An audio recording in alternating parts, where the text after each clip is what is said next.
Get some bragging rights. Okay, it's 6 o'clock. Have a heads up? Everybody good? Everybody good? Springfield Board of Mayor and Aldermen meeting for May is called to order. Please stand and we'll say the pledge. I pledge allegiance to the flag of the United States of America and to the republic for which it stands, one nation, under God, indivisible, with liberty and justice for all. I want to thank everybody for being here tonight. We have a nice crowd, and you can see the government right at work tonight here in Springfield. Our first item on the agenda is 1.2, the approval of the minutes for the regular meeting of the Board of Mayor and Aldermen held on April 20th, 2021. Are there any corrections? Motion made by Alderman Green, a second by Alderman Hubbard. No corrections? We're ready for a vote.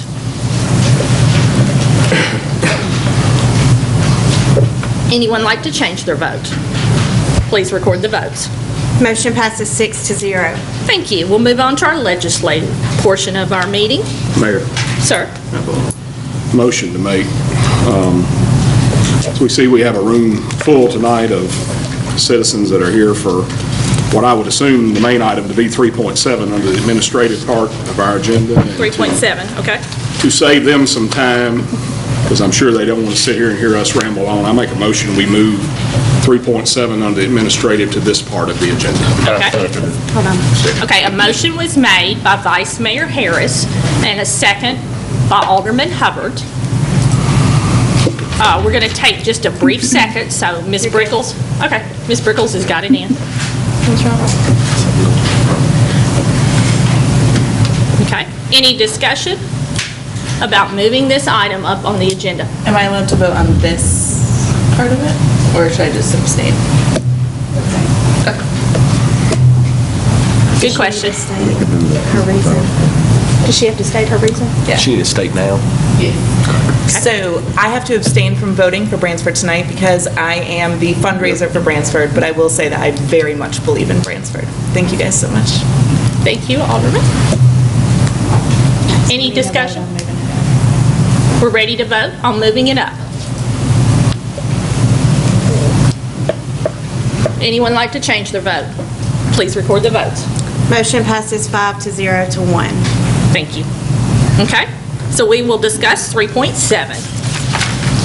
Discuss and possible take action on a presentation and a request from the Bransford Community Center for the construction of the community center. Do we have a motion to discuss this item? Point of order.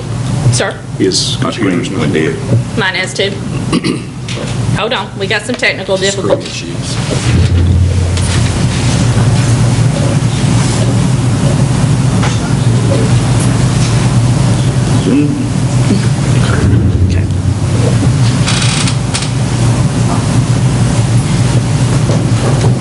Modern technology at work.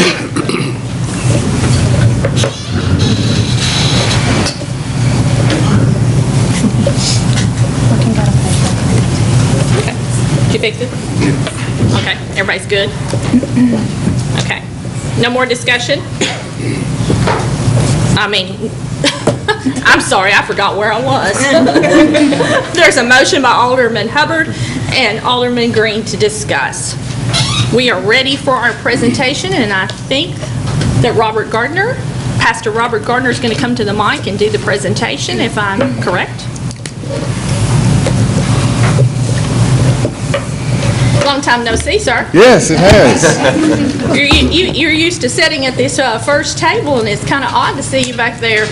I am, but I want to say I'm so glad not to have to give the fuel cost adjustment. And I told, you're welcome, Steve, but I told my wife coming in, somebody's going to have to remind me that after this is over that I can leave. and I will gladly leave. But thank you so much for the opportunity. Thank you so much just for allowing us to make this presentation.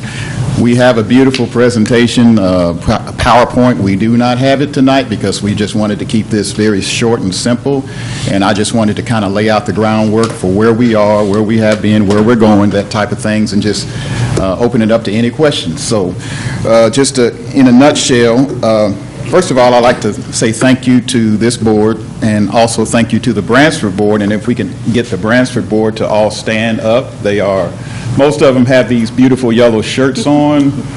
We have a few of them in the room, some probably out or outside and on their way in, but thank you, board members. Thank you just for your hard work and labor over the years, because it has been years, but we really feel like we're making good progress and we're excited about where we are.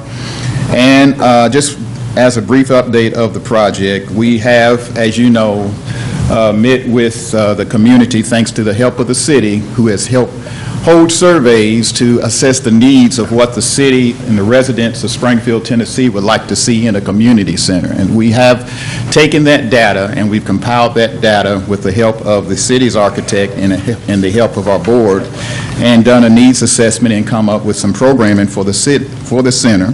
So we have developed some preliminary program, and of course programming depends on funding. So as we move through the development and operation of the center, we will continue to go towards those goals that's been identified in the surveys of the city. We have identified a builder for the project and an architect for this first phase, because what we're talking about now and our request is for funding to assist with phase 1 of the project. And our builder is here tonight, Mr. Raymond Crump with Olympian Construction. He's available if you have questions. And we also have an architect, Mr. Frank Vrabel, which works closely with Olympian Construction and could not be here tonight. But he unfortunately lost his son recently, so please keep him in your prayers. We have also prepared and developed a construction estimate based on the Lowe's design, which put together the design for the city of a complete community center. We asked Frank and Raymond to take that preliminary design, break it down into phases, and give us some preliminary costing of what that would be.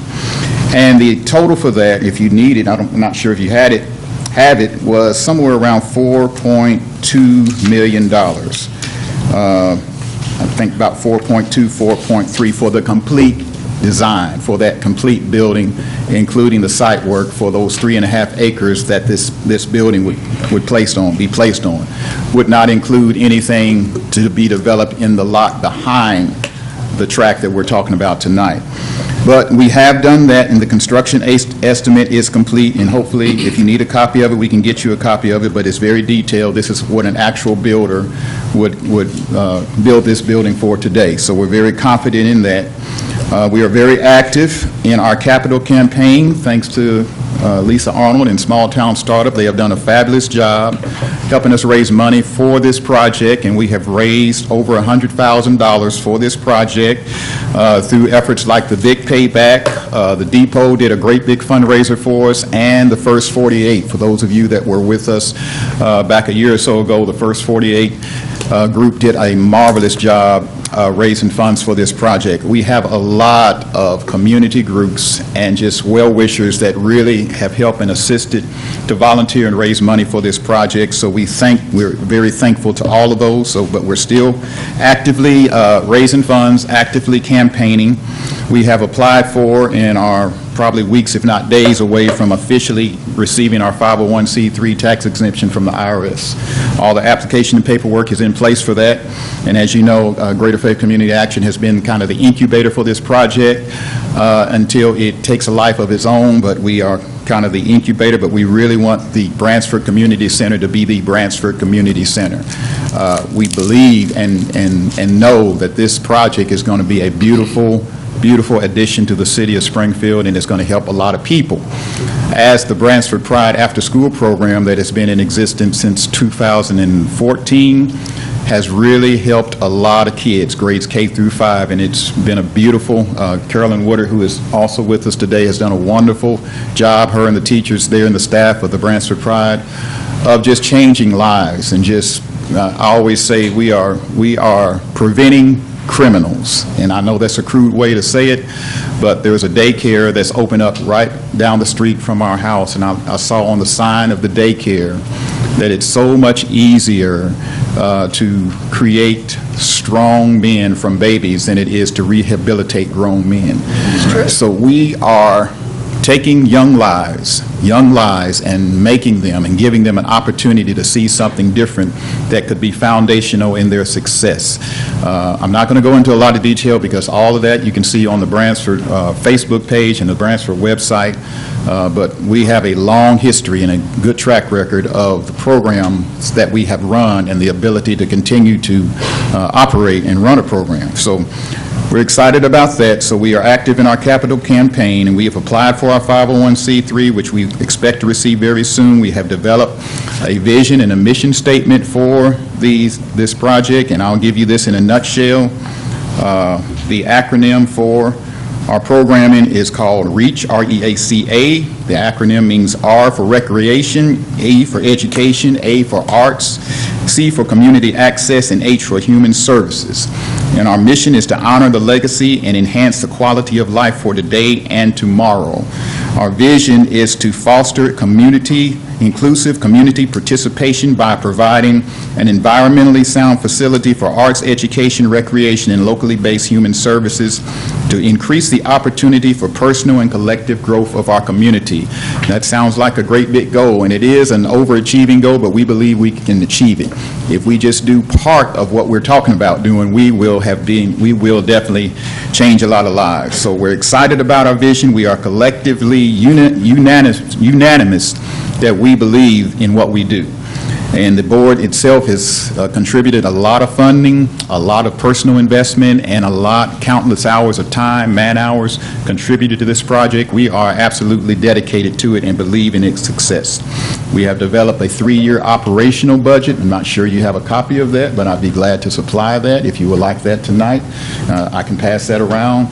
That would just give you kind of a nutshell of where we project to be in the next few years. It's a 3-year plan, and we developed that because we understand, it takes money to do anything. It takes money to develop anything. It takes money for programs to happen.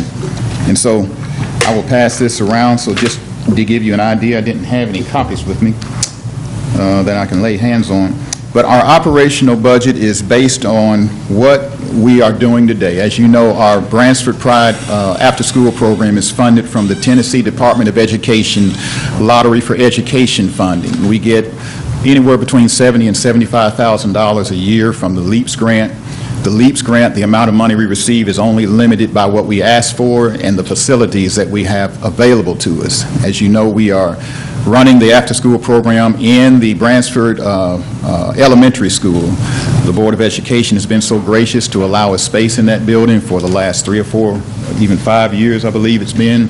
And so we have successfully run that program in that building, but we want a place of our own and we want to come home. We need more space. We can only accommodate right now approximately 60 or 70 kids.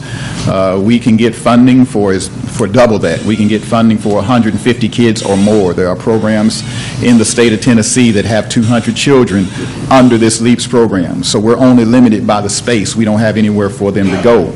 In the past building that was demolished, we did not have enough space for those kids to go. And so we really need a community center, not only for the children in our after-school program, but we're also partnering with the YMCA. They want to bring their YCAP program to our grounds in our facility. And of course, that's middle school, ages 7 to 8. We want to go all the way through high school. And we don't want to just focus on children. We also want to focus on adults, on seniors, on disabilities. There is a diverse array of programming for this community center. And I also want to say this is a community center. This is not a Bransford center for the Bransford neighborhood. This is for the entire city of Springfield, because we believe that all lives matter, and we're going to do everything we can to impact every life that we encounter. So we want to make sure that we have the opportunity to effectively engage our programs and to effectively administer what's been put on put under our charge. So we develop a 3-year operational budget. We have, like I said, we've developed community partners, the YMCA being one, Willow Oak, the UT Extension Office. We've talked to the Boys Club, Girls Club. We've talked to the Big Brothers, Big Sisters. We've talked to a lot of individual groups that say, if you build it, if you have a facility, we want to come and run our programs over here. We don't want to be the one-all, fix-all solution for all the social needs of Springfield or Robertson County. We want to be basically a shopping mall of community services and programs where others that are doing a great thing in Springfield, Tennessee can come and house their programs over in this center. And that's always been the vision of the Bransford Community Center, not to invent a lot of new programs, not to reinvent the wheel, because what I found out in 30 years working for the city, there are a lot of good agencies doing some great stuff that nobody knows about. We just want to give them an opportunity and a place to where they can be housed and find a place where people can get the services and the help they need. Also, to put more services and agencies under one roof where the agencies can talk to each other and they can share information, they can know who's receiving the service, so we don't have constant duplication of services across agencies, which has been a big problem over the years. So we're excited about our community partners. We are currently developing the phasing and the conceptual design for this project. We're excited about what it's going to look like, and we're really excited about this Phase 1, this Phase 1A. We're not going to build the entire city center on day one. We're realistic about that. But if we can build something, that can be helpful and serve the kids that come to this building, to be able to serve and advance our mission, we're excited about that. And we're bringing back Come Together Day. Tiffany Thomas on our board and Tia, they are very active, and that's been asked to come back because we believe that we need an event just to kind of bring the community back together. Now, I want to talk, and you can stop me anytime you have questions, but I want to talk just for a minute about how we're going to do this, how we're going to fund this. Well, as you know, our request tonight is for $1 million. We've raised about $100,000, which is enough to get us started and to pay for some preliminary operational costs once this is developed. We have more funding coming in. Just before this meeting, we got a $4,000 grant. We have major donors in this city that have publicly said that if you start getting something going over there, if you put some shovels in the ground, if you start moving some dirt, we're with you. We want to support it. And we're looking at some major donations inside the city of Springfield. So with this $1 million donation, we've talked preliminary, and I don't want to put Raymond on the spot, but realistically for this Phase 1, we're probably looking at between $2.25–2.5 million facility for this Phase 1. Now, with this $1 million we're requesting tonight, we are, like I said, we're actively in this capital campaign identifying, and we're going to be pushing. I know Lisa can't wait to get going and get hot and heavy after these donors that have promised donations. We also have the Electrolux that has promised a commercial kitchen, committed to a commercial kitchen in this facility of $75,000. So all we have to provide is the shell of the room for the kitchen, which we're going to make sure that is in this first phase because we definitely want to take advantage of that. We need the kitchen to be able to serve the gymnasium. In this first phase, we're looking at a gymnasium, a full gym, and this kitchen would serve the full gym, and we also have some classroom space, some offices. We're going to have enough space just to be functional and just get some real good programs going and just have a presence there on the ground. So in the next few weeks, Raymond and Frank and his team are going to be doing the design of Phase 1. They're going to prepare a survey, a site plan of Phase 1, and then we're going to move forward in Phase 2 and 3 and see what that looks like. But we're going to do Phase 1, and we're going to do Phase 1 well. And we're going to do it in a way that everyone's going to be proud of it. It's going to represent the city of Springfield well. We believe and know that this is a major investment for the city, for you as board members, and we can assure you, I can assure you, that you will not be disappointed in investing in Bransford. So that Phase 1, that $1 million that we get from the city tonight, we've had a conference call with the USDA Rural Development today. We have actually been pre-approved with them in previous years. We just have never taken any funding from them. But they said, yes, Robert, we're ready when you want to come get the money. Now, what they have is a grant loan program under their community facilities grant. And the majority of that is a loan. A small portion of that is a grant. They got some funding from the first stimulus drop down. So we have talked to them, and they are more than willing to give us money as a loan, but their loan terms are great. You're talking about a 40-year term at 2.25% interest, and so that's great money. So we believe that we could borrow anywhere between $500,000 to $1 million from them. Take that note, roll it over into our operational costs as an ongoing obligation, and as we receive program grants, then we can pay that down. But the beautiful thing about it is the first payment is not due until the building is 100% complete. So we could be 1.5 to 2 years away before we have to make that first payment. As you know, anybody that's done fundraising for nonprofits, it's a lot easier to get program funding than it is capital funding. True. So we have identified, and we've talked to places like the Memorial Foundation, and we're going to talk to others just to try to continue to get capital funding. But we believe if we can just continue to work on our programs, because we do programs well, we've proven that. And as we continue to get program funding, we're going to just continue to roll our obligations, our debt obligations, into the program costs. And so that won't be an ongoing worry that we won't be able to support. We don't expect, and we don't plan to come back to the city of Springfield for operational costs for this facility. We take this donation tonight, and we're going to maximize it and do as much as we can with it to make this center work and make it work well.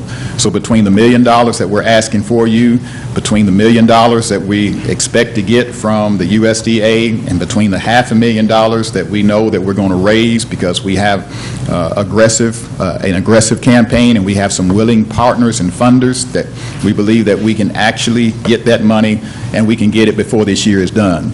So we expect to break ground as early as this fall. But I just want to stop right there, and I thank you for your time, and thank you for your attention, and ask if you have any questions at this time. Thank you, Pastor Gardner. It's good to see you up at the podium again. So I'm sure this group's going to ask you questions, and we're going to start around the room. Alderman Hubbard? First of all, I would like to say thank you.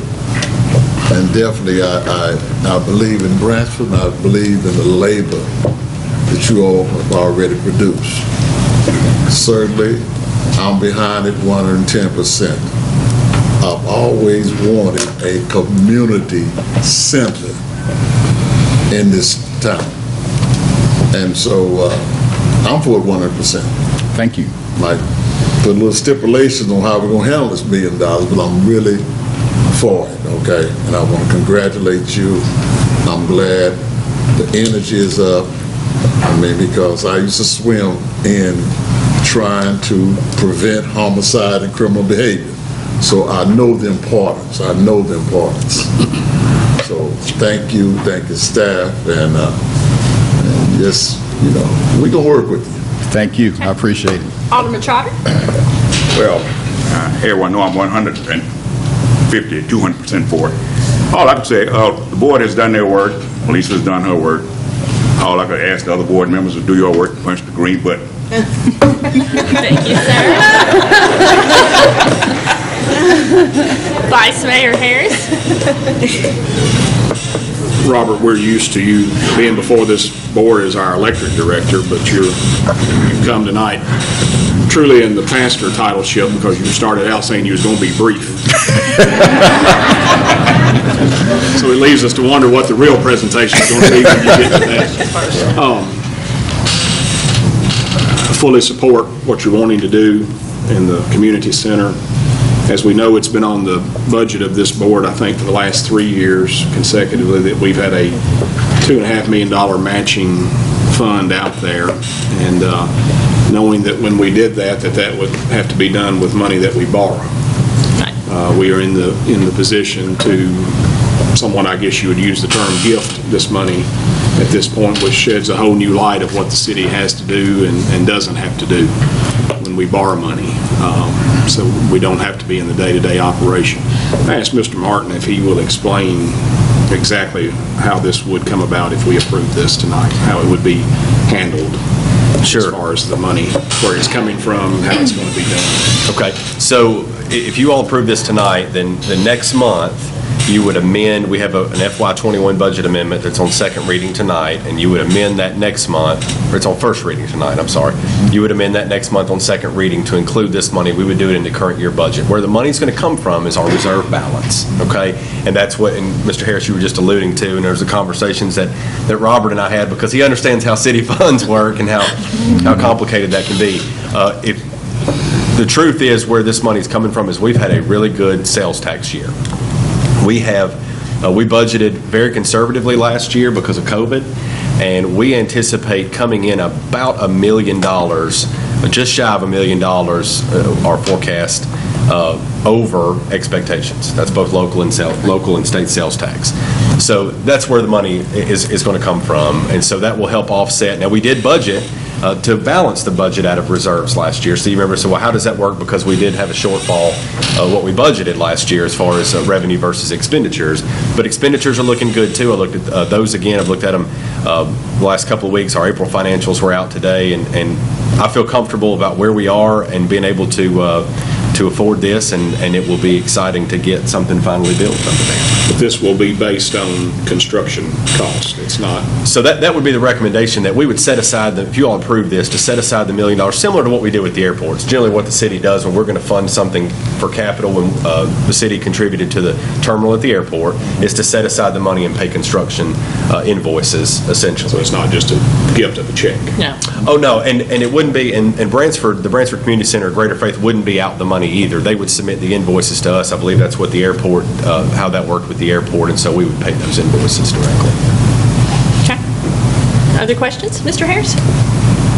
Well, and I have to say that Bransford pride in going over to the school and the after-school program, I have participated in that. I know that y'all are all changing lives, and when we go in and we do all those things for the kids, it will make a difference for their future. And I know this will be a better community for it. Alderman Green? I don't have any questions. Thank you for the presentation. I just want to say that I'm so proud of our community. When I look around the room, this is how change happens. And that just gives me shivers inside. I'm so proud of each one of you, and I really appreciate you coming out and taking your time to come here and support this. I know you guys have been doing this in the trenches far longer than today, but this is the kind of thing that can transform a community. And the beauty I see here is that you guys are doing this yourselves. You're not just letting Pastor Gardner do it, but you're here too. And that's going to take it a million times farther than if it was just Pastor Gardner trying to do it himself. So keep up the good work. We are here and we're in support of you guys. I'm really excited for this. This is historic. Thank you. Thank you.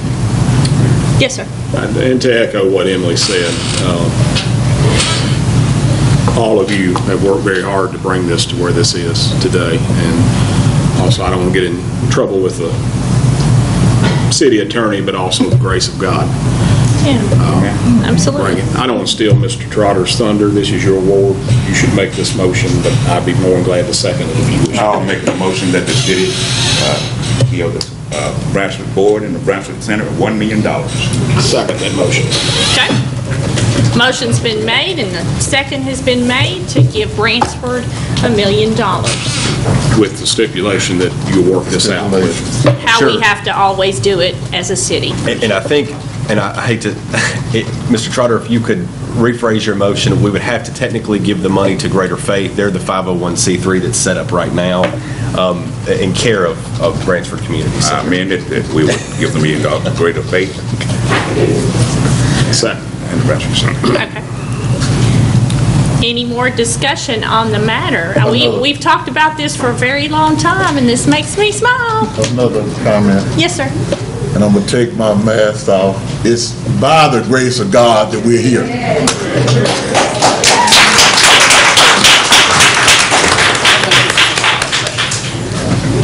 Any more discussion? Pastor Gardner, I would request that you stay till the end of the meeting. For $2 million.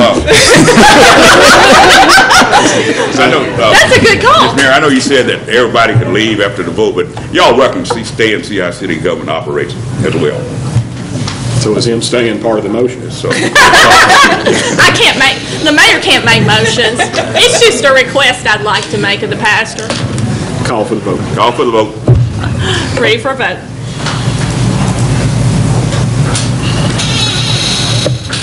Anyone like to change their vote? Please record the votes. Motion passes 5 to 1.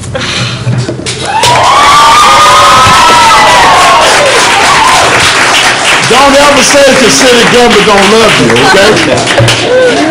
While you're still here, and there's such a big crowd, because I was just joking, Pastor can leave, I want to thank everybody for participating in the cleanup of the city of Springfield. There were a lot of people that participated in that, and thank you so much. I wish people wouldn't throw their trash out, but I'm sure the ones that participated in picking up the trash were not the ones throwing it out. And I would also like to say to Miss Carolyn Woodard, we said this before, but we send you love. We're so sorry for the loss of Raymond, and to Ray, Carol, and Randall. We loved him. Okay, y'all can leave. Thank you. Thank you. You're welcome to stay around if you'd like to see the city government. Good to see you, Brother Jim. I was like, I don't want to do this. I just yeah. Oh, we got trouble.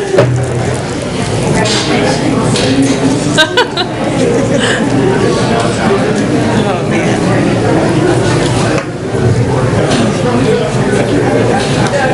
And I was told of it once now that they got it.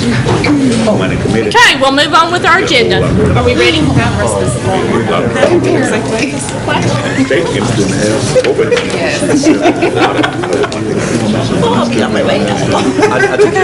She's good.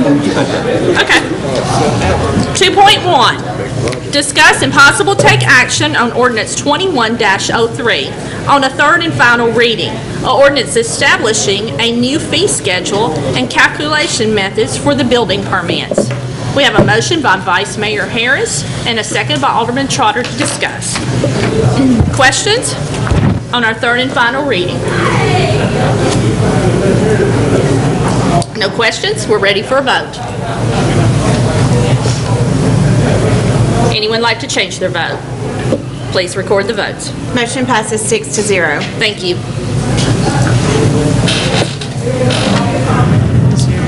Computer's gone again. 2.2, discuss and possible take action on ordinance 21-04 on a third and final reading. An ordinance establishing the new permit fee schedule for somebody go get the doors, thank you. I think Candace is getting them. David? Yeah. And the gas piping system. Do we have a motion to discuss? Motion made by Alderman Green and a second by Alderman Trotter. Did I just read the one? No? Okay. Any questions on our third and final reading? We're ready for a vote. Anyone like to change their vote? Please record the votes. Motion passes 6 to 0. Thank you. 2.3, discuss and possible take action on ordinance 21-06 on a first reading. An ordinance amending fiscal year 2021's annual budget for the city of Springfield by amending certain general funds and utility fund operating budgets. Motion made by Alderman Hubbard, a second by Alderman Green to discuss. This is our first reading. I'll call on Ms. Brickles. Ordinance 21-06, an ordinance amending the fiscal year 2021 annual budget for the city of Springfield by amending certain general fund and utility fund operating budgets. Whereas it is necessary to amend the city of Springfield annual budget for fiscal year 2021 in order to meet the requirements of the city charter. Now therefore be it ordained by the Board of Mayor and Aldermen of Springfield, Tennessee, that the city of Springfield annual budget for fiscal year 2021 is hereby amended to make necessary changes to expenditures and revenues within the funds and departments as set forth in Exhibit A attached. All ordinances, resolutions, and policies in conflict herewith are hereby rescinded to the extent of the conflict only. Thank you. Discussion on this motion. Any questions? No questions? Ready to vote? We're ready for a vote. I don't have a computer.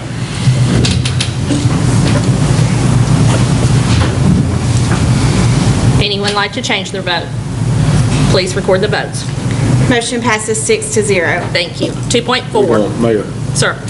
as we move to a roll call vote, It's going, this thing is resetting. mine is reset too. Yeah, I think they're all continuously doing Something's that. not correct in it. I'm having to reset it every time. I am too. Can we move to roll call? Do we need to vote on that? Do we? We need to try to move forward with the computers. They're not, mine goes off too. Yeah. If you just hit the button and log back in, it immediately comes back up. Before we go to a roll call vote, can we take a brief recess and let our IT person see if he can reset them? Point of order, do we have the ability to move from that? Is that part of our discretion if we have technical problems? That's what I'm asking, that we can move to roll call. Because I believe we can.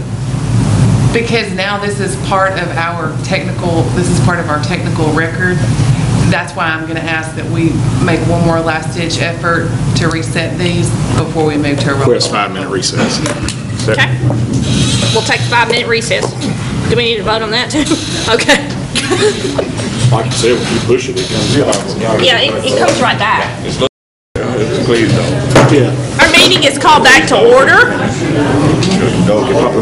Please don't. We are ready for 2.4. Discuss and possible take action on ordinance 21-07 on a first reading. Or ordinance adopting the annual budget and the tax rate for the fiscal year beginning July 1st, 2021 through June 30th, 2022. We have a motion to discuss made by Alderman Hubbard and a second by Alderman Trotter. This is a first reading, so I'll call on Ms. Brickles to read it. Ordinance 21-07, an ordinance of the City of Springfield, Tennessee, adopting the annual budget and tax rate for the fiscal year beginning July 1st, 2021 and ending June 30th, 2022. Whereas Tennessee Code Annotated 9-1-116 requires that all funds of the state of Tennessee and all its political subdivisions shall first be appropriated before being expended, and that only funds that are available shall be appropriated. And whereas the municipal budget law of 1982 requires that the governing body of each municipality adopt and operate under an annual budget ordinance presenting a financial plan with at least the information required by the state statute, that no municipality may expend any monies regardless of the source except in accordance with the budget ordinance, and that the governing body shall not make any appropriation in excess of the estimated available funds. And whereas the Board of Mayor and Aldermen has published the annual operating budgets and budgetary comparisons of the proposed budget with the prior year actuals and the current year estimated in a newspaper of general circulation not less than 10 days prior to the meeting where the board will consider final passage of the budget. Now therefore be it ordained by the Board of Mayor and Aldermen of the City of Springfield, Tennessee as follows.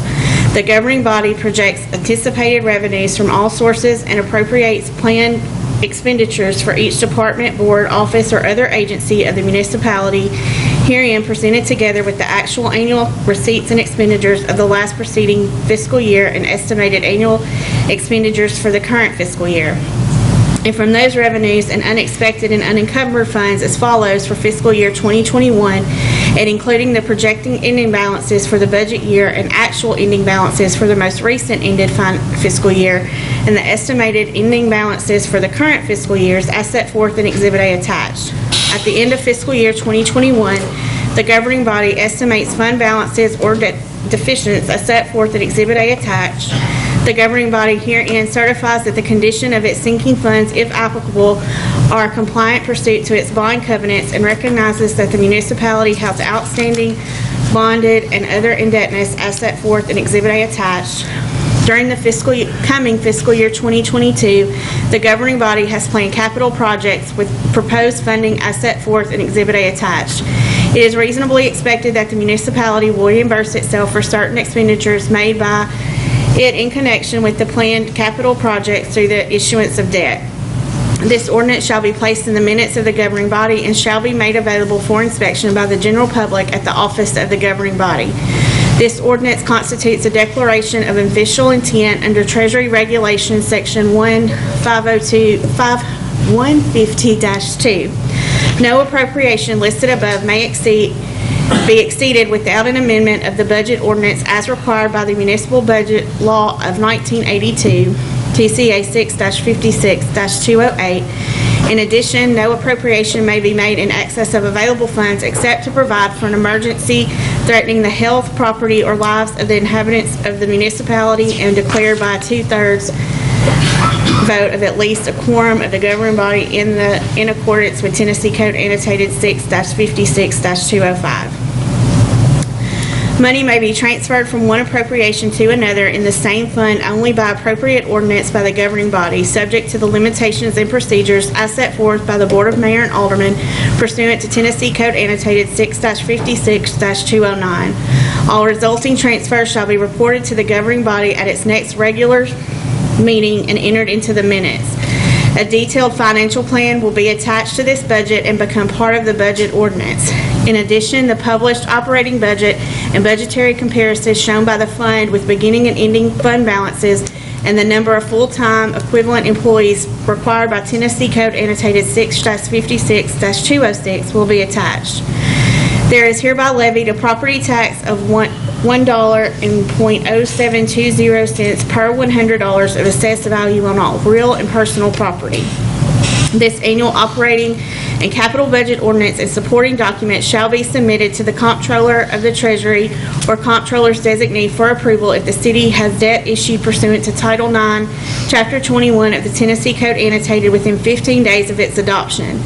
This budget shall become the official budget for the fiscal year until such budget is approved by the Comptroller of the Treasury or Comptroller's designee in accordance with Title IX, Chapter 21 of the Tennessee Code Annotated.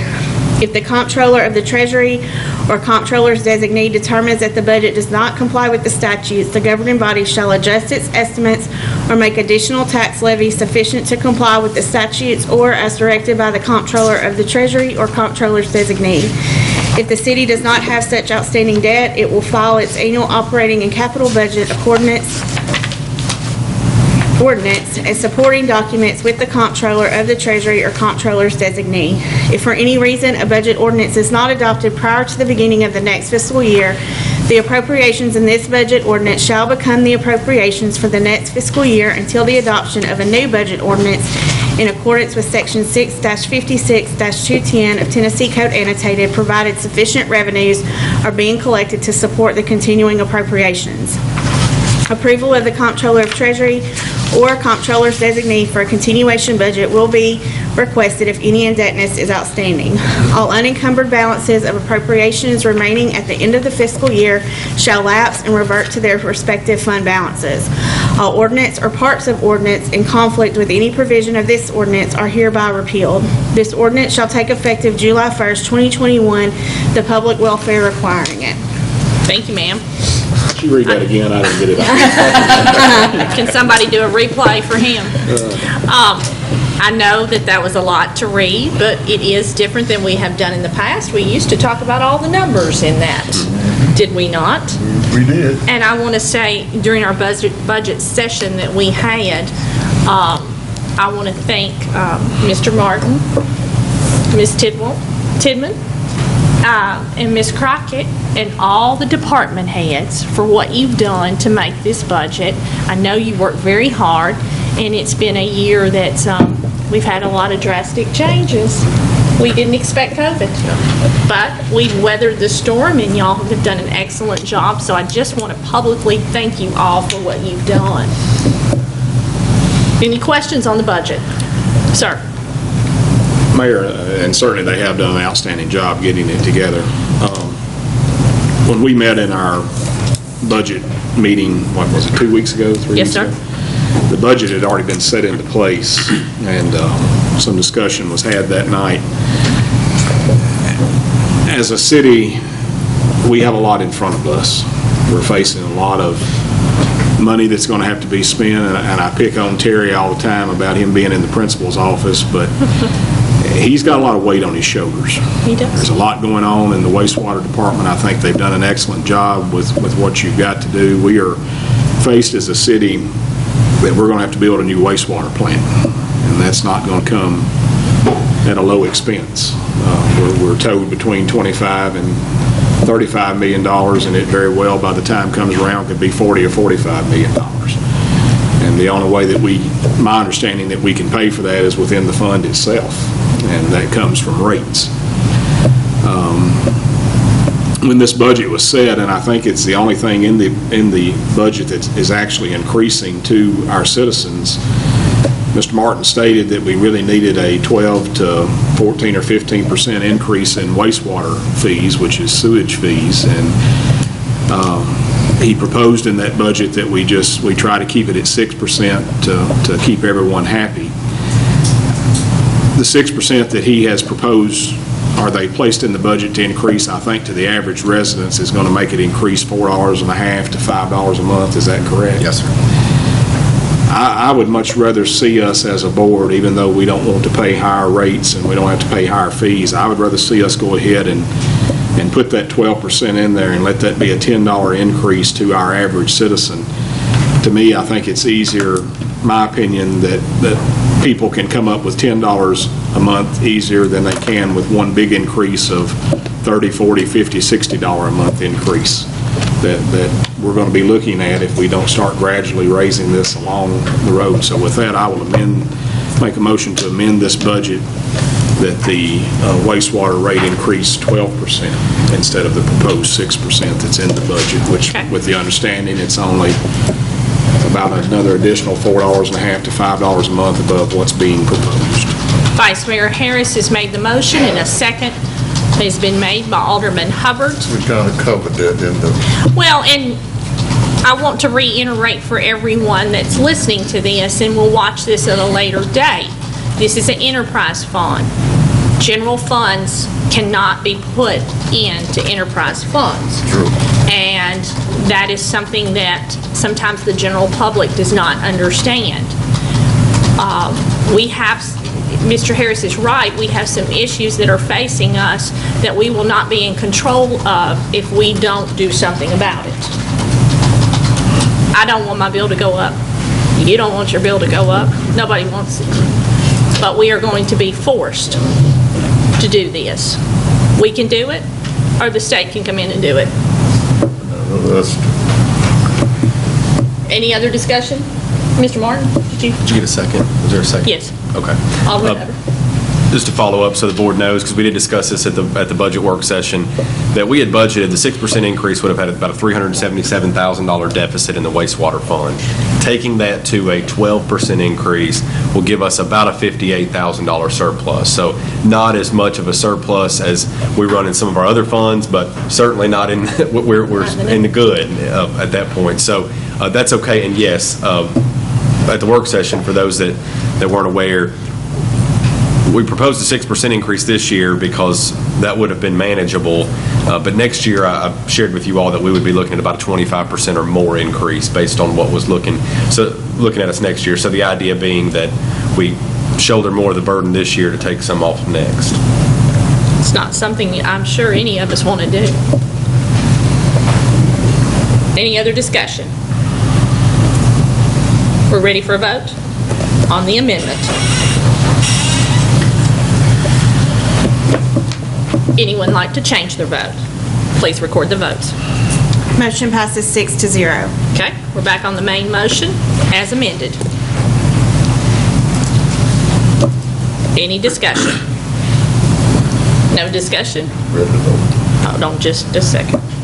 You ready? Okay, sorry. We're ready for a vote. I didn't think you were ready. I didn't think you were ready. Anyone like to change their vote? Please record the votes. Motion passes 6-0. Thank you. 2.5, Discuss and possible take action on ordinance 21-11 on a first reading. Or ordinance rescinding ordinance 20-09 in its entirety and setting a new schedule of rates and charges for the Springfield wastewater system. Do we have a motion to discuss? Motion made by Alderman Green and a second by Alderman Arnold. Questions? Oh, we got to read it, sorry. Ms. Brickles? Ordinance 21-11.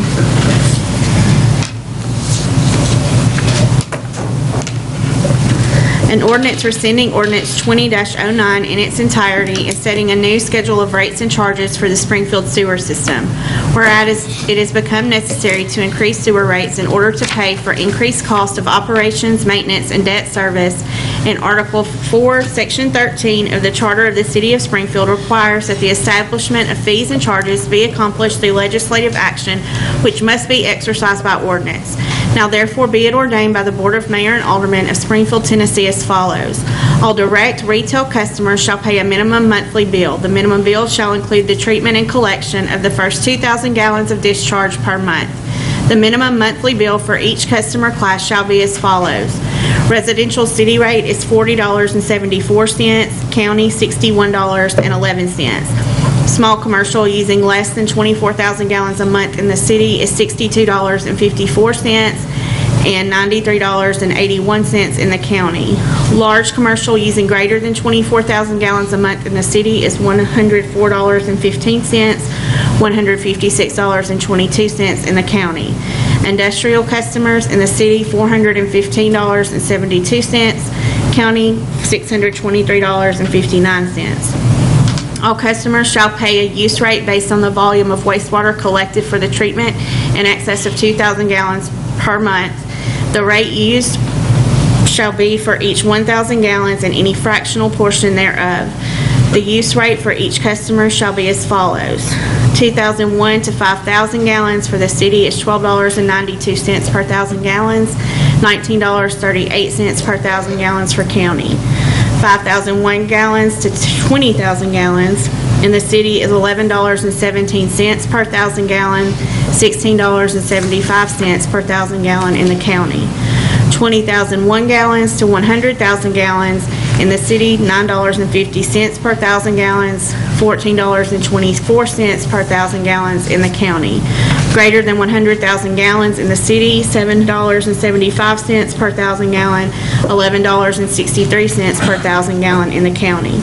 Credit for filling a swimming pool shall be given one time per year based on the pool capacity. This credit cannot cause the monthly bill to fall below the average bill. All ordinances, resolutions, and policies in conflict herewith are rescinded to the extent of the conflict only. This ordinance shall become effective with the billing for July 1st, 2021. Thank you. Questions on this? Mayor? Yes, sir. I'll make the same amendment to this item also as we did to the last, that the wastewater fee reflect a 12% increase instead of a 6%. Okay. Motion's been made by Vice Mayor Harris and a second by Alderman Hubbard. Any discussion? Should I make sure some comments? Yes, sir. Okay. So in preparation of that motion, you all have before you the 6% increase. So if you look at the residential city rate, minimum bill is $40.74. An additional 6% would take that to $43.18. So $2 and change more. For the city rates for 2,001 to 5,000 gallons, that would go from $12.92 per thousand to $13.70 per thousand, so less than $1 there. Okay. Just a kind of an idea of where that takes us. Thank you. Any other discussion or questions? We're ready for a vote. On the amendment. Yes, sir, on the amendment. Anyone like to change their vote? Please record the votes. Motion passes 6-0. Thank you. We're back to the main motion as amended. Any discussion? No discussion? We're ready for a vote.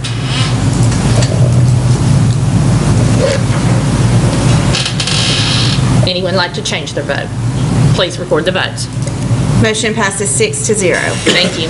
2.6, discuss and possible take action on ordinance 21-05 on a first reading, an ordinance rescinding ordinance 20-10 in its entirety and establishing a new schedule of fees and charges for play at the Legacy Golf Course.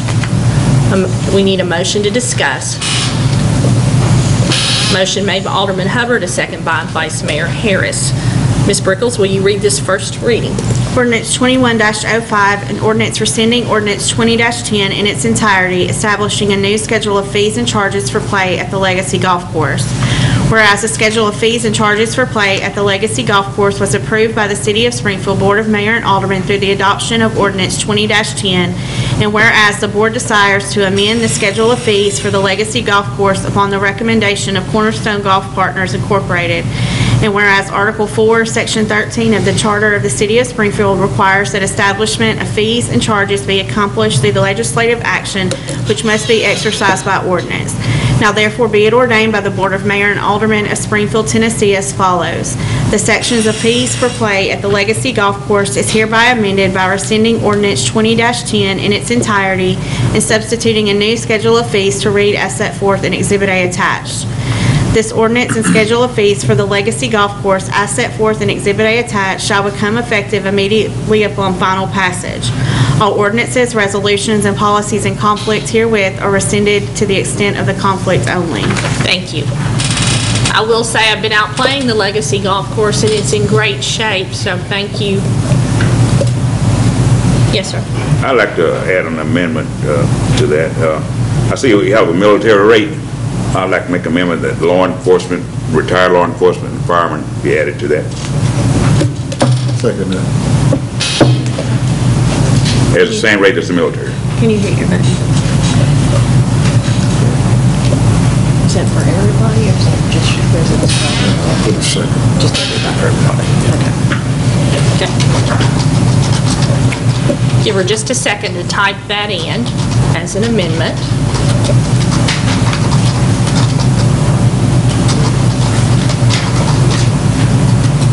Law enforcement, retired law enforcement.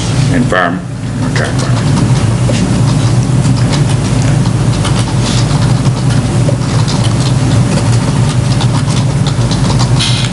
I think it's firefighters now. Is that right, Chief?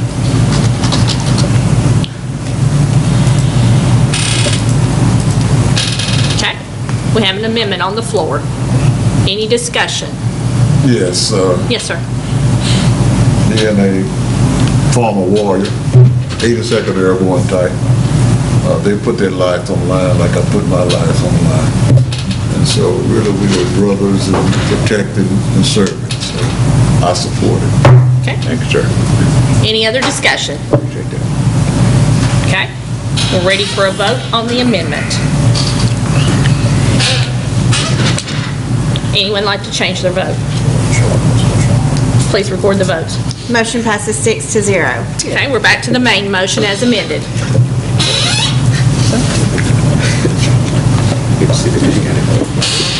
Sure. We're going to discuss it, our city manager, Mr. Ryan Martin. So first of all, we appreciate what Cornerstone is doing for the golf course, but the only things that they're recommending to change this year is going up $1 on the green fee rate, a $100 increase on the annual pass, and implementing a Friday rate. So a lot of courses include Fridays in their weekend rate. Yeah. And so this is kind of bridging that gap. I believe that's right, Kevin, kind of bridging that gap to have a Friday rate, and then maybe ultimately moving to include Friday, but not this year, not now. We'll see how this goes first. It's lower than the Saturday, Sunday. Correct. But higher than the regular weekday rate. Yeah, the way Metro justifies it, they don't charge Friday's weekend rate, but they don't give senior or discounts on Fridays either. Oh, okay. Okay, that's an idea. Any other discussion or questions? Okay, we're ready for a vote. Anyone like to change their vote? Please record the votes. Motion passes 6-0. Thank you. 2.7, discuss and possible take action on ordinance 21-08 on a first reading. Ordinance establishing a new schedule of sign-up fees for the city recreational leagues. Do we have a motion to discuss? That little dog didn't show back up. Motion made by Alderman Hubbard, a second by Alderman Green. What's his name? Okay, Ms. Brickles, will you read this first reading? Ordinance 21-08, an ordinance establishing a new schedule of sign-up fees for city recreation leagues. Whereas the city of Springfield offers organized recreation leagues for its citizens, and whereas costs have continued to rise for umpiring and referee services, uniforms, and equipment for the recreation leagues, and whereas the park staff have evaluated surrounding leagues and recommend that the city increase its fees to allow more of the cost of the services to be shared by the user, and whereas Article 4, Section 13 of the Charter of the City of Springfield requires that the establishment of fees and charges be accomplished through legislative action, which must be exercised by ordinance. Now therefore be it ordained by the Board of Mayor and Aldermen of Springfield, Tennessee as follows. The schedules of fees for recreation leagues as set forth in Exhibit A attached. The schedule of fees set forth in Exhibit A attached shall become effective July 1st, 2021. All ordinances, resolutions, and policy in conflict herewith are rescinded to the extent of the conflict only. Okay. Questions about these increases? I support it 110%, Yes, sir. and I support the work that Mr. Morton and his staff does. And this morning, I had a chance to see some beautiful uniforms that you might be buying soon. So, but I feel our city's ready for that. And our parents want our kids to look good. Sure. And follow the discipline that the Commander-in-Chief put down. So I think we're ready for it. Okay. Any other questions? No other discussion? We're ready for a vote.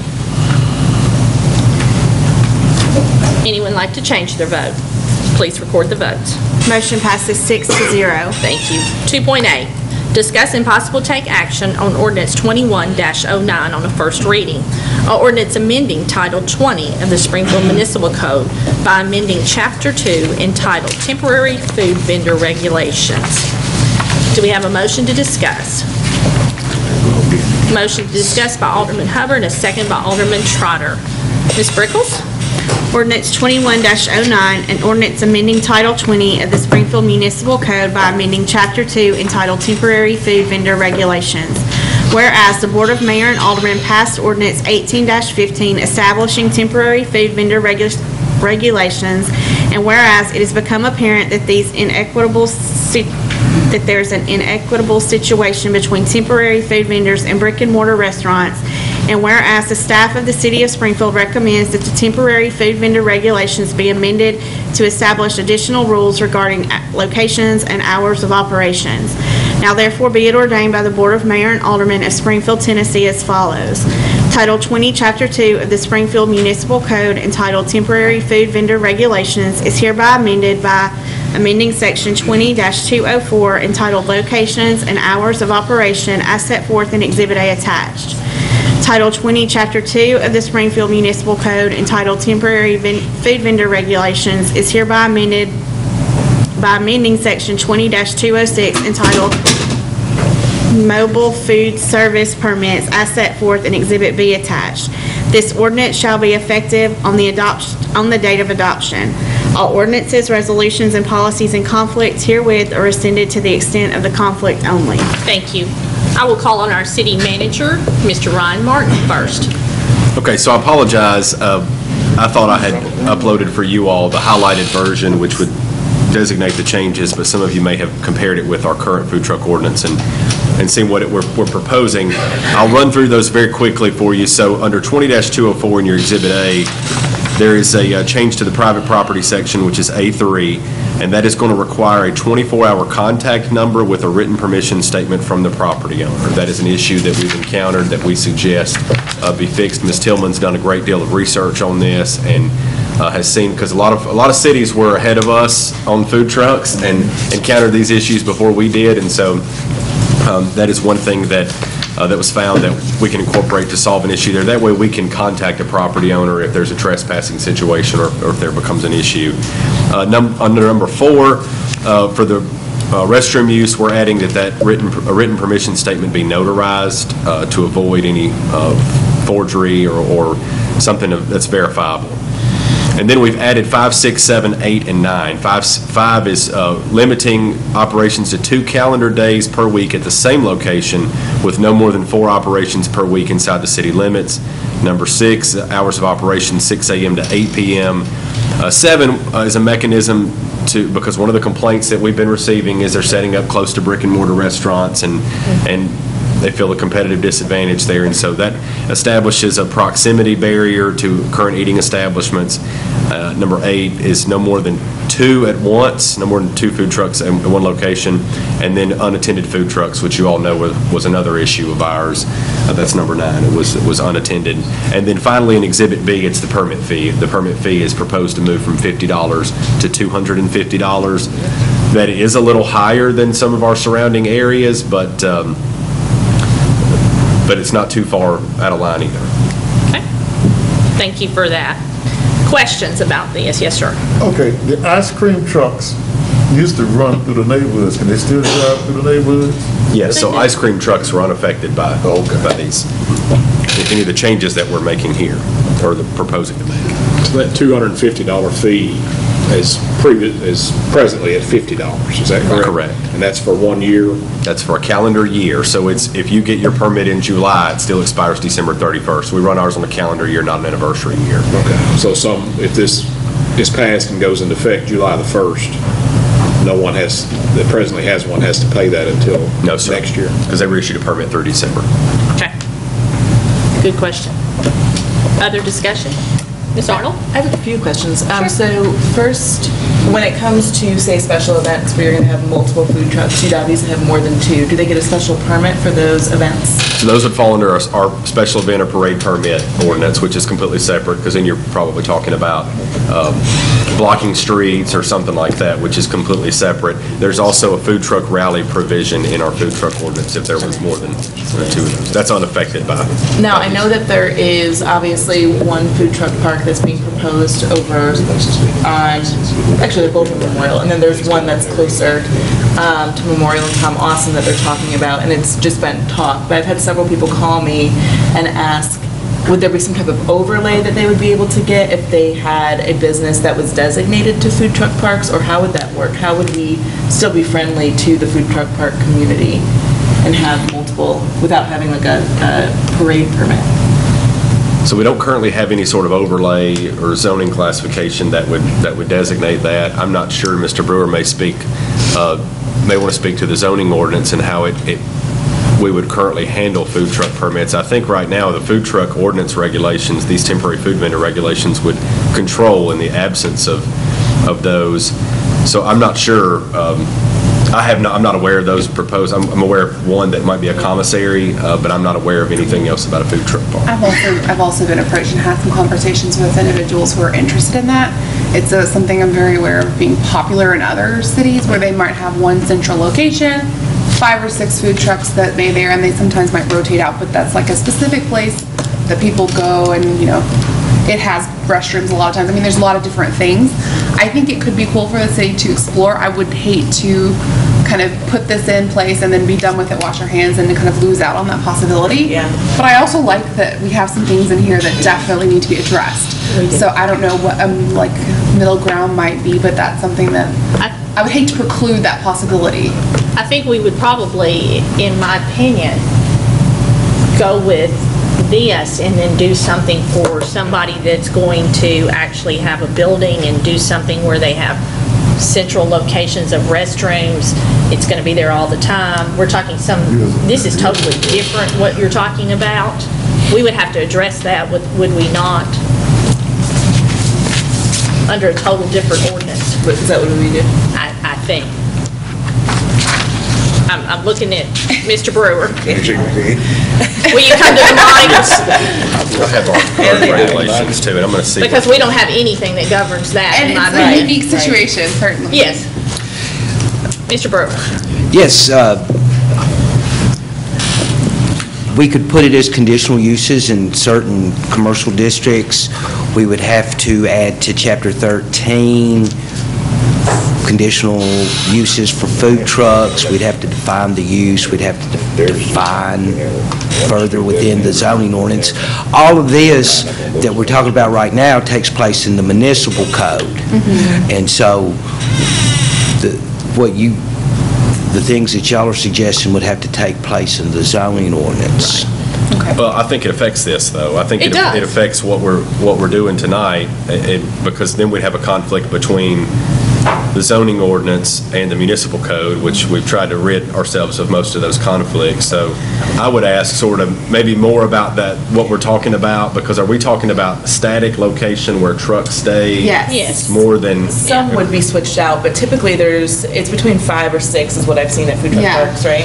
And they stay in a static location for the most part, 5 to 6 days a week, but they take the truck home at night typically. It's not there and just staying there. Or sometimes Sometimes leave them. But the bottom line is, But that's what that whole... That's what the whole establishment, and he's Yes. right, it has to be in that. bathrooms. Yeah, it has to be in the zoning, So... because that's what that is set up for, the whole building is set up for the location. Could we structure that as almost like a special permit that you have to take or something like that could then overlay with this? I think that's how to do that, is come back with when we can develop those, because that's going to be very specific of how we do that, and come back and add a section 20 dash. And we haven't had a public request for that. Yeah, 20-208 or something like that. For that zoning. Not as of right now. Not yet. It's been conversation, and I know I was approached by some individuals who said, "Hey, we're interested in this. We wanted to talk to this, since you're the owner." Zoning. So I think that it's forthcoming in the near future. Well, I would like to interject that it would probably be best to handle it not as an overlay, because then that is technically rezoning, and that would be a 3-read of an ordinance. If it's, if we change the zoning ordinance to allow it as conditional uses within commercial classifications or commercial districts, then the conditional use can go to the Board of Zoning Appeals and take place in one meeting. Okay. So it really is at the pleasure of the board. But anytime you rezone, you technically amend the zoning ordinance, and so it will take 3 readings to do so, to do an overlay. I like the 1 and 10. Yeah, it's simpler for everyone involved. Our city attorney, I think she wanted, Ms. Barty, did you want to add to that? I just wanted to say that because that is not an issue that is technically before the board, and it does involve an amendment to the zoning ordinance and so forth, I would encourage that to be dealt with separately once we have more details and more expectations, because technically there would not be a public notice through our agenda tonight that something along those lines might be discussed. We are talking strictly about temporary food vendors, which are come and go, not necessarily a park and a zoning change. Okay, thank you for getting us back on task. And then I guess the next question I would have is any type of, we do, or we see throughout the city actually, there's several like street festivals where there's multiple food trucks and stuff like that, that again just goes and gets a special permit. If it's on public property, that would be a special event permit. And if it's on private property. So it would be handled by these regulations. But the multiple, we'd still get a permit for multiple food trucks, more than 2? So that would fall under the special event permit as well. Okay. Other questions? So if Yes, sir. presently, or even under this, if it's a special event taking place, such as we'll do First Friday night, they have to have a permit to have that on the first Friday night, correct? The event organizer gets a permit for road So closure. if we have 6 food trucks show up to that, are they covered under that permit? That's correct, they are. They don't have to have a separate permit from the city? They do not have to have a So they could be somebody that they do not have a permit at all by the city of Springfield, but they can operate because it's special. They're covered under that organizer's permit. We generally ask and require for, or ask them to get a food truck permit. I'm not sure, have we required that in the If past? it's under a special event, they don't have to have one. Okay. And that will continue in this? Yes. We ask that they do, but we've never required it that I know of. And then I think that my last concern would be that 4 days a week, right? 4 days next month. Because I know that there are some food trucks here that are trying to make this a full-time thing, so they could then eventually turn it into a brick and mortar location in Springfield. And I worry that 4 days would stop them from wanting to use Springfield kind of as their launching pad.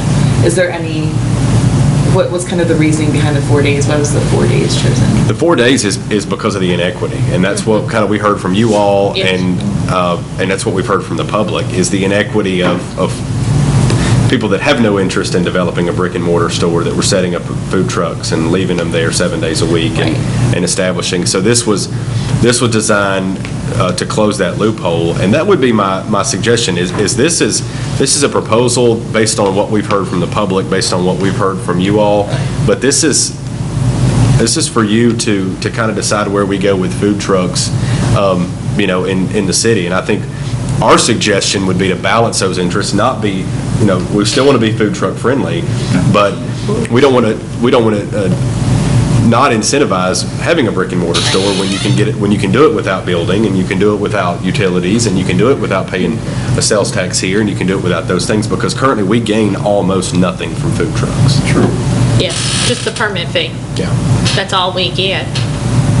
And I think that was one of the reasons that we are getting the phone calls from the long-established restaurants here in the city of Springfield, is because, they're upset that they're not contributing to the city of Springfield, and they I are. support that. It's not being fair to us. Yeah. I mean, I personally, in my opinion, I think we need to be food truck friendly, but Yeah. we've got brick and mortar that's been in this town for Yes. a long time. And they've supported us for a long, long time. I agree. Any other discussion, questions? Yes, sir.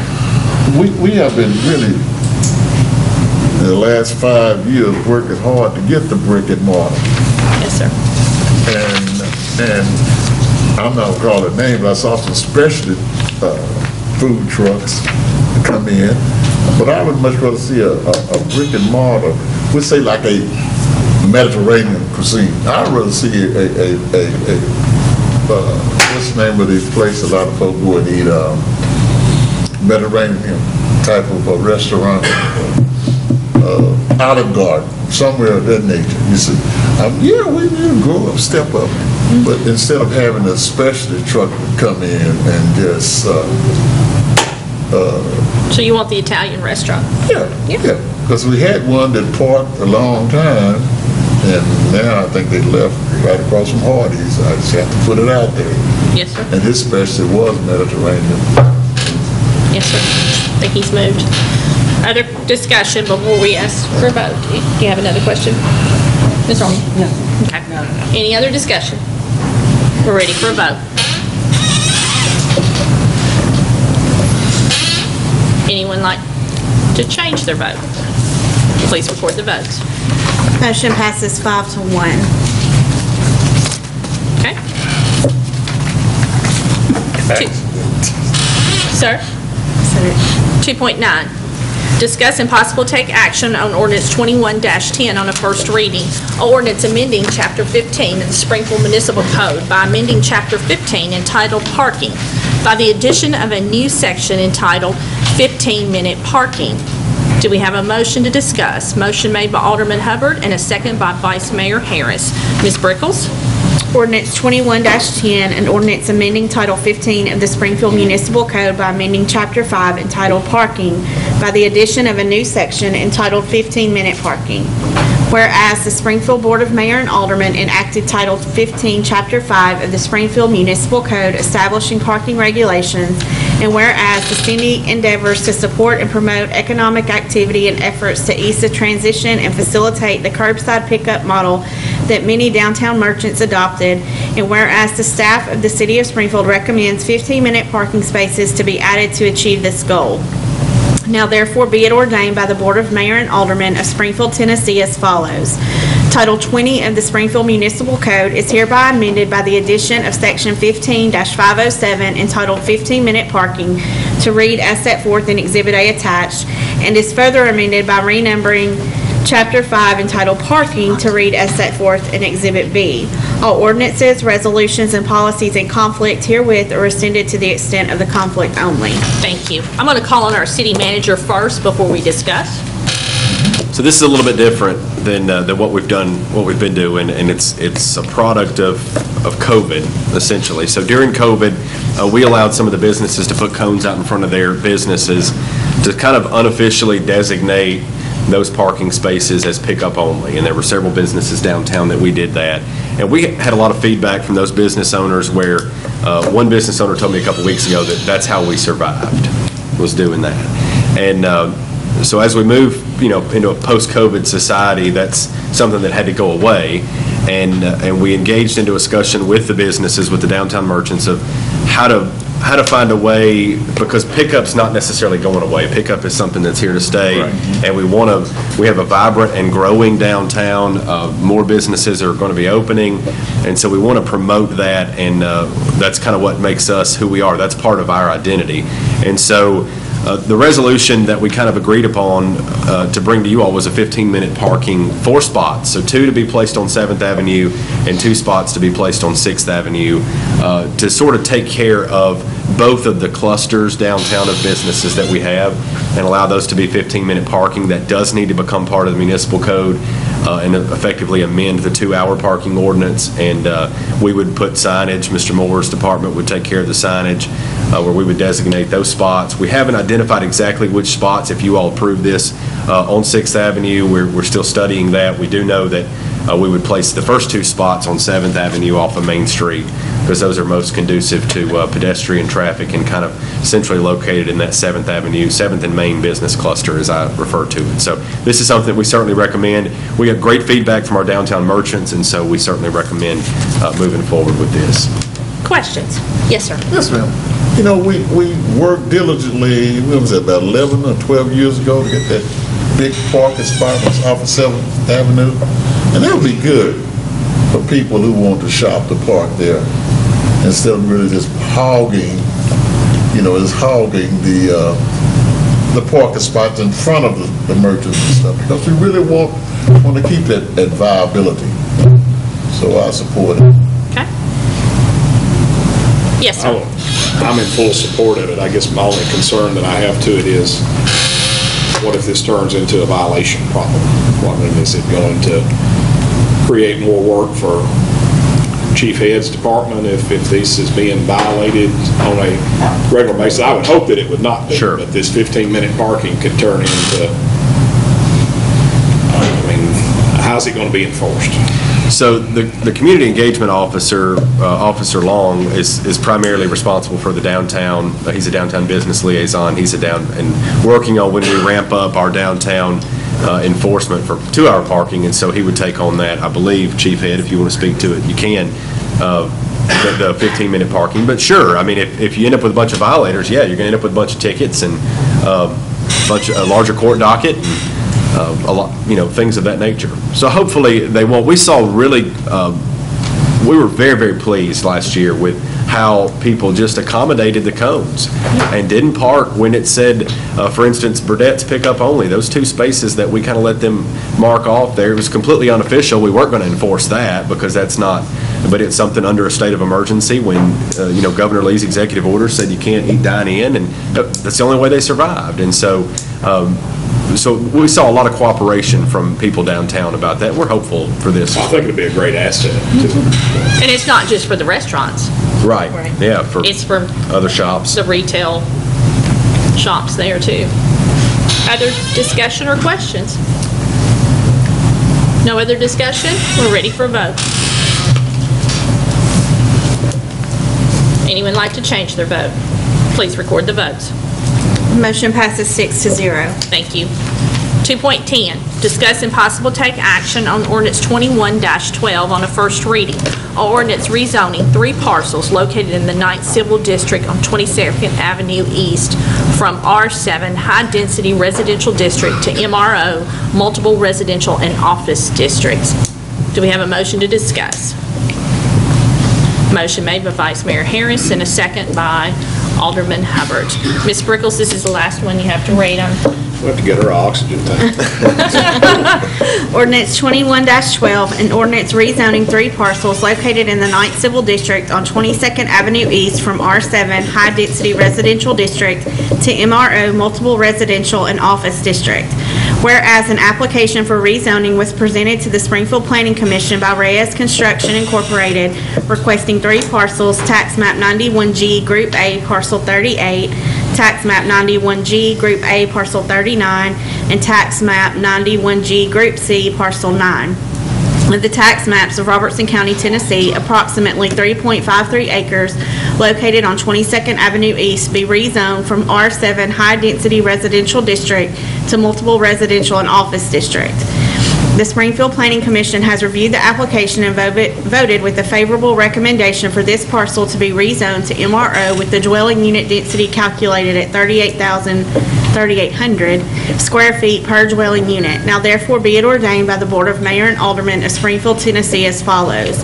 3 parcels totaling approximately 3.53 acres owned by Reyes Construction Incorporated located on 22nd Avenue East, tax map 91G, Group A, parcel 38, 39, and tax map 91G, Group C, parcel 9 of the tax maps of Robertson County, Tennessee, and being more fully described by Exhibit A attached, is hereby rezoned from R7 High Density Residential District to Multiple Residential and Office District, MRO. This zoning shall become effective following its third and final passage as required by law. Thank you for your excellent job of reading tonight. Alderman Hubbard. Mr. Brewer, since that's in my ward, help me sort of visualize where that is specifically. It is obviously on 22nd Avenue East. It is the largest parcel abuts Woodland Apartments. That's what I was thinking. And the Planning Commission recommended the 3,800 square foot density, which would be the same density as Woodland Street or Woodland Apartments. You know,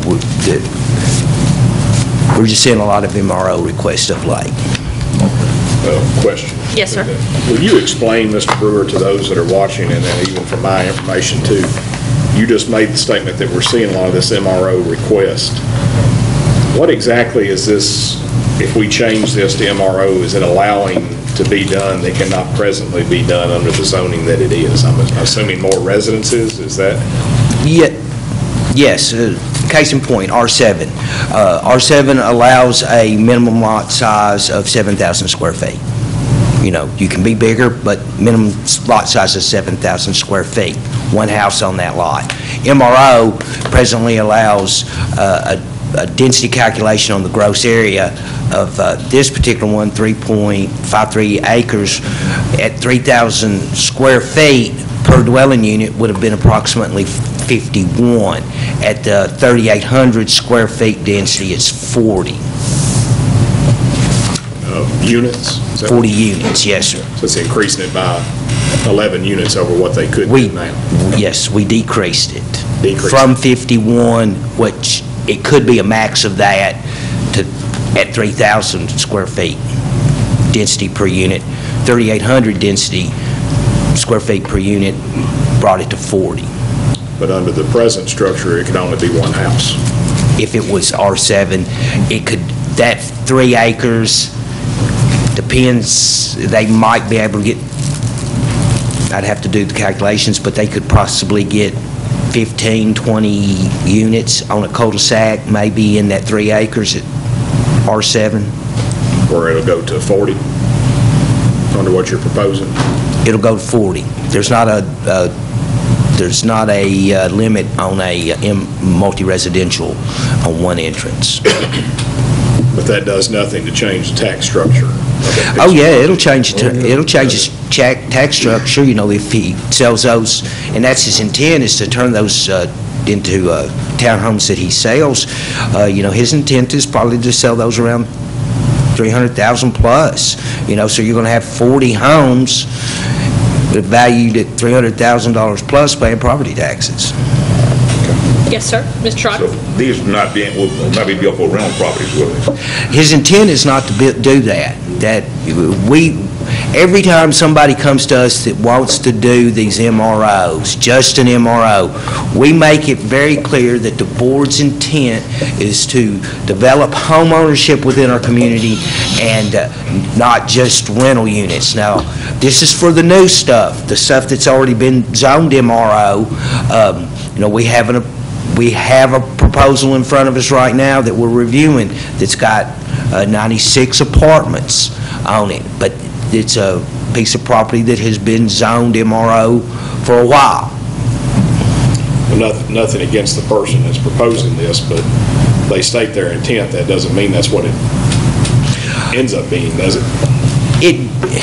You're exactly correct, but this individual has always held true to their word. So I'm not personal against the individual. Yes, you were actually correct. Once it's zoned, they could shop it, sell it, and whoever buys it could say, see you later, to the city and do maximum number, well, if the planning commission allows them to do maximum number of units. Now, the whole gist of the zoning ordinance is that the planning commission can allow a maximum of three, calculated at 3,000 per square foot, or they could say, we think that's too much. Let's, this one, let's only go 4,000, or this one, well, let's only go 5,000 per dwelling unit. Okay. So, it's really how the planning commission feels about it. One more comment, and I'm glad that you said it. This person is pretty true to their word, because they're rising to become one of the largest developers around. Yes, one of the bigger home builders. And I'm glad that they're understanding, okay, we want home ownership. We have enough rental property. We want home ownership. Yes. We have seen this individual go from just building homes to developing property to then wanting to have better developments that are nicer. So, because he sees the desire for nicer developments. Well, yes, I'm sort of proud of his developments out by the golf lane, that area. Further questions while he's at the mic? No other questions? Are we ready for a vote? Thank you, Mr. Brewer. Anyone like to change their vote? Please record the votes. Motion passes 6-0. Thank you. 2.11, discuss and possible take action on Resolution 21-18. An initial resolution authorizing the issuance of not to exceed $6,995,000 in aggregate principal amount of general obligation public improvement bonds for the city of Springfield, Tennessee. Motion made by Alderman Green and seconded by Alderman Hubbard. Discussions on this bond. No questions? We're ready for a vote. Anyone like to change their vote? Please record the votes. Motion passes 6-0. 2.12. Discuss and possible take action on Resolution 21-21, a resolution authorizing the issuance of not to exceed $6,995,000 in aggregate principal amount of general obligation public improvement bonds of the City of Springfield, Tennessee, making provisions for the issuance, the sale, and the payment of the said bonds, establishing the terms thereof and the disposal of the proceeds therefor, and providing the levy of taxes for the payments of the debt service on the bonds. Motion made by Alderman Green, a second by Alderman Trotter. Any questions on the same? On 2.12. That was a lot to read. I shouldn't complain. Ms. Brickles has read a whole lot more tonight. You get one more. No questions or discussion? We're ready for a vote. Anyone like to change their vote? Please record the votes. Motion passes 6-0. 2.13, discuss and possible take action on Resolution 21-19 on a first reading. A resolution annexing the property owned by Sabi Kumar located in the 16th Civil District, including a portion of right-of-way on the old Highway 431 South and Tom Austin Highway. Motion made by Vice Mayor Harris. And do we have a second by Alderman Hubbard to discuss? Questions on this resolution to annex? Mr. Brewer. Mr. Hubbard, give him a minute to come to the mic and he will answer all of our questions. Yes. Yes, Mr. Hubbard. Okay. Just kind of tell the public what it's. Dr. Kumar has requested that his parcel, approximately 92.14 acres, contiguous to the city limits of Springfield, be annexed, rezoned with an R7 high-density zoning classification with a planned unit development overlay. There is a developer who has submitted a preliminary planned unit development master plan, which will be presented to the Planning Commission at the June meeting, and will be also presented to this board at their June meeting. There will be a public hearing for this resolution, the annexation resolution in June, and a public hearing on the preliminary planned unit development master plan as well. So there will be a public hearing on the planned unit development at the Planning Commission in June as well. So it's a mixed-use planned unit development. It's around 200 single-family homes and somewhere in the neighborhood of 368 multi-residential. Is this right behind this business? No, yes, right up. It's right off the ball. Yes, sir. Right off Kumar Lane. So they've made provisions to purchase some property from the property owner to do the right of way to William A. Batson Parkway. So there will be an entrance there on William A. Batson Parkway, and then an entrance on Old Highway 431 South. Okay. Other questions while he's still at the mic? No other questions. Thank you, Mr. Brewer. Any more discussion? Yes, sir. I believe all of the water, sewage, and everything else is sort of in the area already, right? Yes, sir. The Exhibit B of the resolution is the plan of service for this property. Sewer is covered well within that. It's at full and total cost to the developer. The capacity is there. They put in a capacity assurance request. Mr. Beers confirmed that there is capacity available for sewer. Water is available off of William A. Batson Parkway. There's a smaller water line on Old 431 South. All the other services are detailed. The Planning Commission reviewed that plan of service as well. The most important thing is that the authorized agent for the project, which is also one of the developers, has agreed to all requirements of the plan of service and agreed to expend whatever costs are required to provide these services outside of, for infrastructure improvements. Okay. Thank you, sir. Other questions before he leaves the mic? No other questions. Thank you. Any more discussion? We're ready for a vote. Anyone like to change their vote? Please record the votes. Motion passes 6-0. Thank you. 2.14, discuss and possible take action on Resolution 21-20, a resolution accepting an irrevocable letter of credit from Poplar Ranch Ventures LLC to guarantee the completion of the infrastructure improvements in the Eden Point subdivision Phase 2. Motion made by Alderman Hubbard to discuss, and a second by Alderman Green. Questions? Nope. Okay. No discussion? We're ready for a vote. Anyone like to change their vote? Please record the votes. Motion passes 6-0. We'll move on to our administrative agenda. 3.1, discuss and possible take action on the adjustment of the retail electric rates of the Springfield Electric Department due to the wholesale fuel cost adjustments by the Tennessee Valley Authority. Do we have a motion to discuss? Motion made by Vice Mayor Harris, a second by Alderman Arnold. Mr. Sachs. Unfortunately, this month we're going up 5.98%. Okay. After a couple of months of going down, now we're going back. Okay. Any discussion? Questions? No questions? We're ready for a vote. Anyone like to change their vote? Please record the votes. Motion passes 6-0. Thank you. 3.2, discuss and possible take action on the adjustment of the monthly gas rates of the Springfield Gas Department. Do we have a motion to discuss?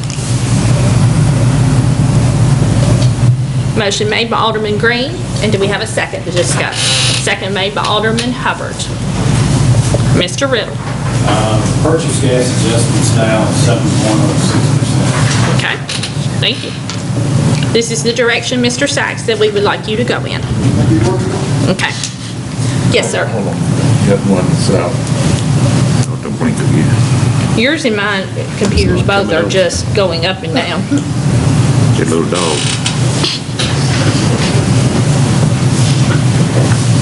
There you go. I got it. Yeah, it's going now. Just slow.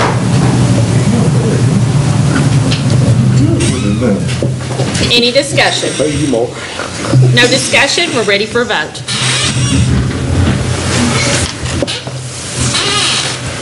Anyone like to change their vote? Oh, wait, we don't have two recorded. Okay. Anyone like to change their vote? Please record the votes. Motion passes 6-0. 3.3, discuss and possible take action on the extension of the recycling collection and the marketing service contract with the Green Valley Recycling, Inc. for an additional 12 months. The contract will expire June 30th, 2022, and the cost will remain $11 per month for each customer service. We have a motion to discuss by Alderman Hubbard and a second by Alderman Green. This is not changing. This is the same fee we've had. No discussion? Mr. Trotter, we'll see if we can vote. Ready for a vote?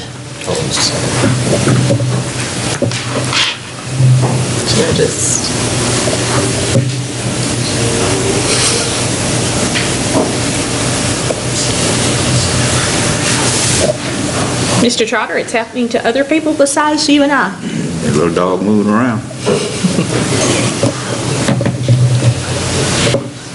First time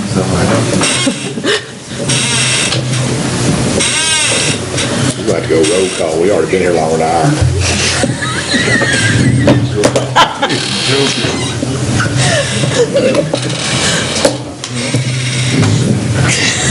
Just 1 second, please.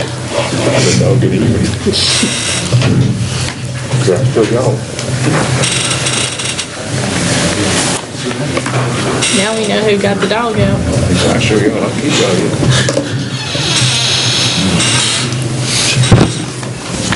We were on the road. Sir. Okay. We're going to go to back to the old-fashioned way of doing business. I don't think our technology is going to work. Ms. Bartay? Ms. Bartay, how do we do that? So what you all, I'm so sorry. So there will be a roll call vote. Ms. Brickles will input as each vote is given into the system so that it will appear on the screen. Okay, but we don't need to vote to go back to the old-fashioned way. No, I don't That was my believe. question. I don't believe so because we have had a technical failure. It started out with Alderman Hubbard and myself, and now it's moved on down the line. Okay. Alderman Hubbard. Aye. Alderman Green. Aye. Alderman Harris. Yes. I'm having to look at two lists. Alderman Trotter. Aye. Schneider. Aye. Arnold. Aye. Wait for my time. Please. Motion passes 6-0. Thank you. Old-fashioned way of doing business. 3.4, discuss and possible take action on an agreement between the City of Springfield and the Springfield Wastewater Department to relocate and install utilities on William A. Batson Parkway Extension Project. Do we have a motion to discuss? Would somebody like to make a motion to discuss? Are we going back to doing it on there? Oh, You can read that. oh, okay. I can say it out loud. Okay. Click it. They just clicked. Oh, they're clicking. I thought we weren't using the clicking. Yeah, y'all Out are of habit, I clicking more. guess. A motion was made by Alderman Hubbard and a second by Alderman Green. Discussion or questions on this motion? I'm so confused. It's late. Call the roll. Okay, no discussion, we're ready for a vote. Oh, sir, did you have something? I just want Okay, will you update us on what's happening out there? The public can sort of hear you. Since this is one of those 15-year projects, you just can't. You want to speak on the agreement or where we are?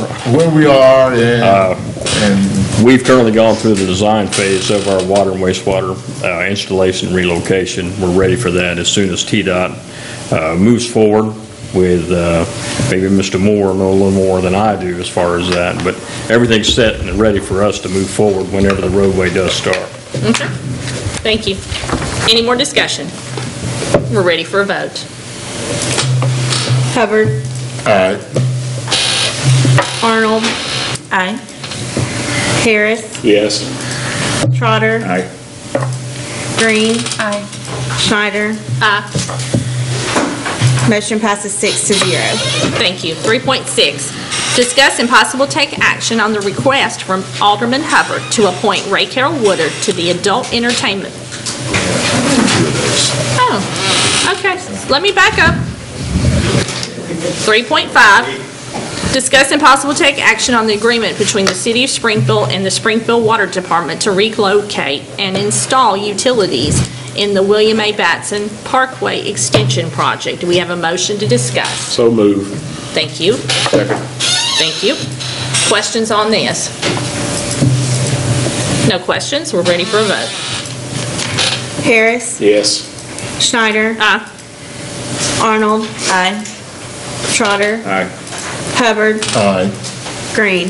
Aye. Thank you. Motion passes 6-0. Thank you. 3.6, discuss and possible take action on the request from Alderman Hubbard to appoint Ray Carroll Woodard to the Adult Entertainment Board as a representative of Ward 1 to fill the unexpired term of Raymond Woodard. The term will expire November 30th of 2022. Do we have a motion to discuss?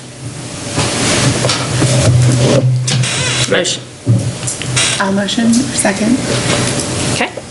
I'd like to make a comment. Sir, Ever since, hold on. Who? Give me a... Yeah. Mr. Trotter said second and so did Alderman Green, so. Who did you recognize as the second?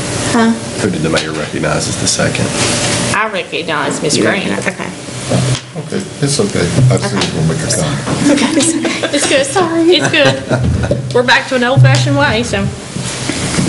Now? Sir. Yes. I was pleased to have Mrs. Woodard's grandmother and her father, and so I want her to continue on. Okay. Agree. I know she's faithful on the boards, yeah, so All right. I want to keep her. Any other discussion? We're ready for a vote. Green. Aye. Schneider. Aye. Hubbard. Aye. Trotter. Aye. Harris. Yes. Arnold. Aye. Motion passes 6-0. Thank you. Thank you, 3.8, Ms. Woodard. discuss and possible take action on the easement for the Logan Todd Water Line Project. Do we have a motion to discuss? So move. And a second. Thank you. Questions on these easements? Pretty straightforward in our packet. Okay, we're ready for a vote. Harris. Yes. Trotter. Aye. Hubbard. Aye. Schneider. Aye. Green. Aye. Arnold. Aye. Motion passes 6-0. Thank you. 3.9, discuss and possible take action on the approval of the logo and the disc golf course name, the Highlands Disc Golf Course at J. Travis Price Park. Do we have a motion to discuss? So move. Thank you. Second. Thank you. If you've not been out to see the disc golf course, it's amazing. It's so much fun. I've heard nothing but positive and positive. Well, and they're bringing tournaments in, and they were here this weekend, and a lot of people spent time at the park. But I have been asked Mr. Martin to give weekly lessons to people that Mr. Martin? He's going to have you have to give weekly lessons. I'm sorry. You mind coming to the podium? No, sir.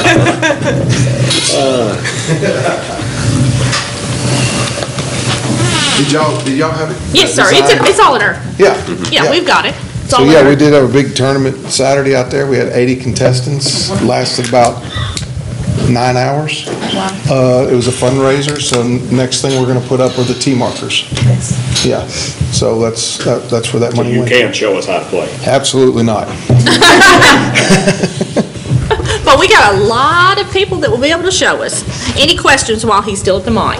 Yes, Sir? I want to compliment you. You're really a go-getter. For the last 3 Saturdays, I've been impressed with the fighting that you had over here in the That was a arena. competition. That wasn't us. We weren't actually fighting. No, I'm talking about fighting competition. But I'm also talking the track meet that you had that had people from all over America. Yeah. I mean, it was huge. 218 kids, homeschool kids from all over the 14 different states were out there at that Since track. we have world-class facilities, some of you may not know, that's a world-class track out there. So we thank you, sir, for recruiting activities, okay? Any other questions while he's in the mic? Any more discussion? We're ready for a vote. Schneider. Aye. Hubbard. Aye. Trotter. Aye. Harris. Yes. Arnold. Aye. Green. Aye. Motion passes 6-0. Thank you. 3.10, discuss and possible take action on a change order number 1 to the Martin Luther King Jr. Park Playground Project with Great Southern Recreation in the amount of $3,597. The new contract amount will be $375,826.11. Do we have a motion to discuss? Move. Second. Thank you. Discussion? Sir? That's another world-class playground to be acted out there, and I thank you, sir, for that concept. And he's been working hard, his staff, and I think you're gonna have us ready around what? Hopefully. Memorial Day, just Saturday. Hopefully we'll be cutting a ribbon. We'll find out if the HIC test passed. If it passed, we'll be good to go. Did we cut the ribbon on the splash pad on the Memorial Day? We did. We did. Yep, And on we plan on Saturday. opening that again this year on the same day. So we are scheduled to open Yes. next The weekend. splash pad will for sure open. We're hoping to open the playground, but we can't, we're holding off until we have an inspection to pass. So we'd like to open both at the same time. Splash pad fully functional? Yes. No limits or anything? Nope. Okay, other discussion? We're ready for a vote. Harris. Yes. Arnold. Aye. Green. Aye. Trotter. Aye. Hubbard. Aye. Schneider. Aye. Motion passes 6-0. Thank you. 3.11, discuss and possible take action on the contract for Phase 2 MS4 monitoring for an amount not to exceed $50,250 to Civil Environmental Consulting, Inc. of Franklin, Tennessee. Do we have a motion to discuss? Move. And a second. Second. Thank you. Questions? Yes. What exactly, Mr. Martin? what is this just exactly? So this is a contract for our stream monitoring under our MS4 permit. MS4 stands for Municipal Separate Storm Sewer System. So we have a stormwater, it's for our stormwater utility, and this is a stream monitoring to be compliant with our TDEC permit. Other questions? Discussion? No other questions? We're ready for a vote. Hubbard. Aye. Trotter. Aye. Harris. Yes. Schneider. Aye. Green. Aye. Arnold. Aye. Motion passes 6-0. Thank you. 3.12, discuss and possible take action on a unit price paving contract for street construction, maintenance, and repair in the amount of $1,324,676.25 to Vulcan Material Companies of Hermitage, Tennessee. Do we have a motion to discuss? Motion. Second. Thank you. Any questions on this Is this a new contract? company to us? Is this, have we had them before? I'm not sure if we've had Vulcan in the past. We had them years ago, I think.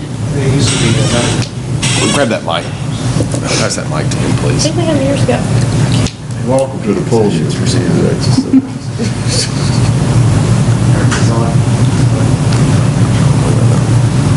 Ms. Tillman's going. Yes. Okay. Now you're.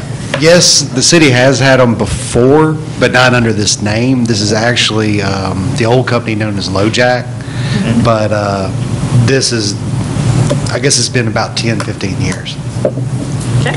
Is that the Central Avenue and all those streets that are being done there? That's exactly what's happening under the current contract, but yes, Central Avenue, Mr. Moore, you want to speak to the timeline on that? They started actually on Monday, and they should be done with Central as far as the paving goes by end of the week is the hope. Then we'll move on to 10th Avenue and Richard. And we'll... Immediately following. It's already been milled. We've done our work on it. As soon as Central's done, we move straight across. Okay. Other questions? No other questions? Yes, sir? Okay. Are you part of that putting the disability sidewalks? Yes, sir. In some places. Okay, I think they're leaving some on 8th and Josephine. Okay. If you get a chance to drive it, because I think they left some dirt in a big old cement block in a senior citizen's yard. She's complaining a little bit. We will definitely take care of that. Okay, thank you, sir. Okay. Any other discussion on this item? We're ready for a vote. Trotter. Aye. Harris. Yes. Green. Yes. Arnold. Aye. Schneider. Hubbard. Aye. Motion passes 6-0. Thank you. 3.13, discuss and possible take action on a mowing and litter removal contract in the amount of $29,820 to 3C's Lawn Care of Madison, Tennessee. Do we have a motion to discuss? So moved. And a second. Go ahead. Thank you. Any discussion on this contract? No questions? We're ready for a vote. Harris. Yes. Trotter. Aye. Hubbard. Aye. Schneider. Green. Yes. Arnold. Aye. Motion passes 6-0. Thank you. 3.14, discuss and possible take action to approve the proposal in the amount of $185,000 from Griggs & Malone, Inc. for engineering services for the new wastewater treatment plant. Do we have a motion to discuss? So moved. Second. Thank you. This is what we talked about. Current budget or next year's budget? Current budget. So the funds that we had actually budgeted to do some of the upgrades, we had the Phase 1, Phase 2, and so on. We have those funds that we can go on and thanks to Ryan Maloney from Griggs & Maloney for pointing that out, to go on and get a head start. We've budgeted a considerable sum in the proposed budget that you all passed tonight to do the next leg of this work, but we can go in and knock some of that out now, and that just takes the pressure off. This is operating funds. These are not borrowed funds. So this is $185,000 that gets us a little bit ahead of the game that we already had appropriated this year. So when would this, when would we expect to see something? How long would it take? From this proposal? Yes. We might want to call Mr. Maloney to the podium and let him explain the timeline on, because there's a couple different facets to this proposal here. Thank you for coming to the mic. Oh, thank you for having me tonight. Mr. Harris, to answer your question about start time, we've got geotechnical starting tomorrow, actually. We'll be out flagging and locating boring and transects for portions of the geotech, and the drillers will be out the next couple of weeks. Surveyors will be behind them. We're trying to pack in as much work as we can in this fiscal year to get that work completed and invoiced to you guys so it can fit within fiscal year 2021. So to see a plan at some point of what we think this may cost us, how this a year away? Is it less than that? Is it? Well, schedule-wise, we're going to develop that in the preliminary engineering report, which is part of it. Those funds will mostly probably carry on through July and August to complete the preliminary engineering report. A lot of the information will be better developed when that report's available, probably looking at August timeframe. But in August, we should know roughly how much this new plant's going to cost within... Yes, sir. Okay. Yes, sir. That was your question. August of this year. Yes. Right. We did see some bids come in for a similar size plant, and at this time, that's $7 per treated gallon is still holding true. So the original estimates we gave you are still in the ballpark for now. Okay. Other questions while he's in the mic? No other questions? Any more discussion? We're ready for a vote. Arnold. Thank you. Aye. Green. Aye. Hubbard. Aye. Schneider. Aye. Harris. Yes. Trotter. Aye. Motion passes 6-0. Thank you. 3.15, discuss and possible take action on a request from Raymond Francis for a water adjustment. Do we have a motion to discuss? So moved. Do we have a second? Second. Okay, second by Alderman Green. Okay, discussion on this matter. Mr. Martin. Yes, sir. Mr. Trotter. Since Mr. Francis in my ward, I was commenting. I understand his plight. I mean, he's getting charged, so I don't see how we can possibly do any more for him than we do for other people in the city. I think if we adjust any more than you already have, you open up a big old Pandora box. Okay. Any other discussion? And I understand his plight. Yeah. Certainly sympathize with him, but Absolutely. as Mr. Trotter said, and I think Mr. Martin has done some research on this, it's 50, 60, 70 adjustments a month Yes. that we're doing now. And if those all start coming before this board each month, and Mr. Beers' wastewater stuff, we'll be here. We always pick on Mr. Beers. Ms. Crockett actually did the research, and over the last 12 months, just for a point of reference for you all, Yes. we have issued 801 water leak adjustments in the last 12 months alone. So yes, that would generate a great deal. That's an average of 7. Okay. Any other discussion? We don't have anything to vote on because it was just a discussion, right? There was nothing made. No other discussion, we'll move on to our consent doc. Mayor, move to approve as one unless there's objection. Okay? Second. Motion's been made to put it all together. I'd just like to note that they do charges for the hardest working captain in Springfield, Captain Burnett. I'm not sure who that vehicle's for. I don't think so. This Durango, who's it? Sorry. Probably the assistant chief of Okay. police, I would imagine. The motion was made by Vice Mayor Harris, and who made the second? Mr. Hubbard. Mr. Hubbard? I made it. Okay, I'm gonna give it to Mr. Green. Oh, okay. We just need to make sure we have a Had to second. click in the right place. Okay. Any discussion on the docket? No discussion, we're ready for a vote. Harris. Yes. Trotter. Aye.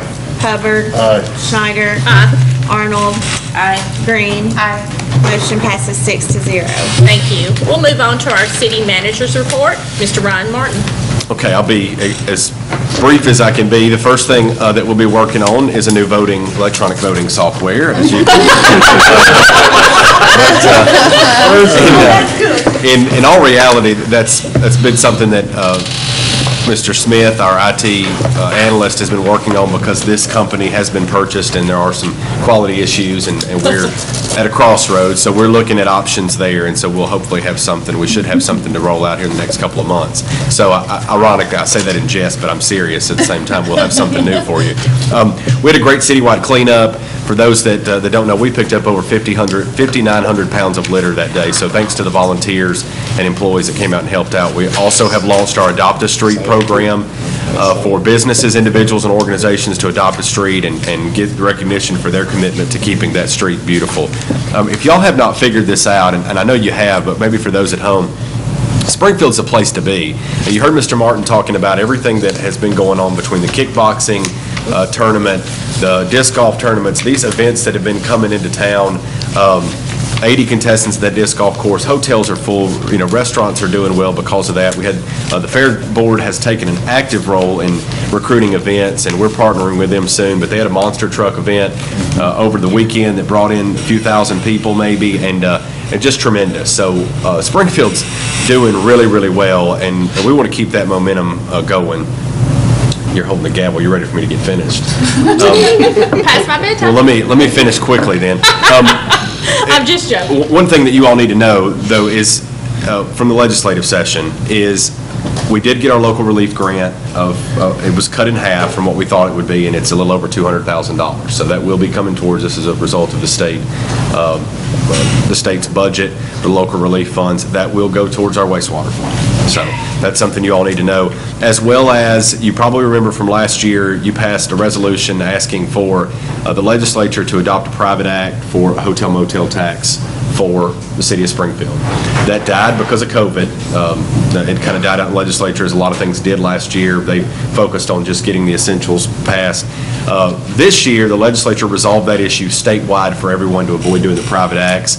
And so we're allowed to do a hotel motel tax up to 4%. We had requested, we were requesting 5, but I think we were probably looking at getting 3, and so the legislature has kind of split the difference on that and allowed all cities to do 4.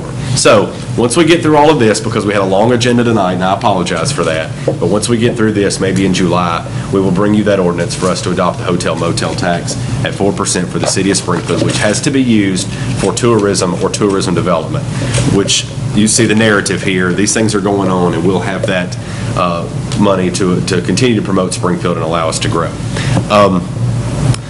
We received the final payment. It came up last month from CSX. Our CSX second payment came through. And finally, Mr. Jim Wilhite, I don't know how many of you knew him, but he passed away. He served on our IDB for many, many years, one of the original members, I believe. And so we're going to be doing something special for his family next month at the meeting with a resolution to honor him. So we'll work on that. And I want to point out, too, that June 15th will be our next, it'll be our public hearing for our budget, yes. Correct? And then we will have our third and final reading on Friday the 18th at noon. Is that right? That's correct. Ms. Crockett? Thursday. It's Thursday the 17th. It is? At noon. I have it on the 18th. I had it on the 18th. That's what the email, isn't it? We just normally do it on Friday. We normally do it on Thursday. The email that I got said the 18th on Friday at 12 noon. Okay. But it's been on Thursday. It doesn't matter. Friday, if everyone has Friday down, I had Thursday down for some reason, so. I'm available both days. I can either just say. Are we too late for the public? No. Do you want to do it on Thursday? We've normally done it on Thursday. That's why I was surprised that mine said the 18th. No, we've always. Whatever the pleasure of the board is, we're good either way. We'll be here. I don't care. Either day, any day that one of you can't be here. As long as it's before the 24th, that's my Texas trip. We remember that. If you've all planned on doing on Friday, then we can just leave. It doesn't matter. Did I see it wrong? I don't know. It doesn't matter. It don't matter. Do you want to do it on Thursday or Friday? We can. All Thursday, raise your hands. Friday's fine, since that's what we've already said. I don't think she's published anything. Is that correct? So I think we can do whatever we want. I'm good either one. I'm good either one. Just do Friday. Thursday. Thursday. Anybody object to Thursday? Me. Friday. You can't be here on Thursday? Oh, I can be on Thursday, yeah. Okay. So we're going to Thursday, What'd you object for? What'd you? Object means don't agree. You can't hear when you're wearing a mask. I can't hear when I wear a mask. Okay. So we're going on the 17th? On the 17th. At 12 noon. At noon, we have our third and final reading. Okay, this meeting is adjourned.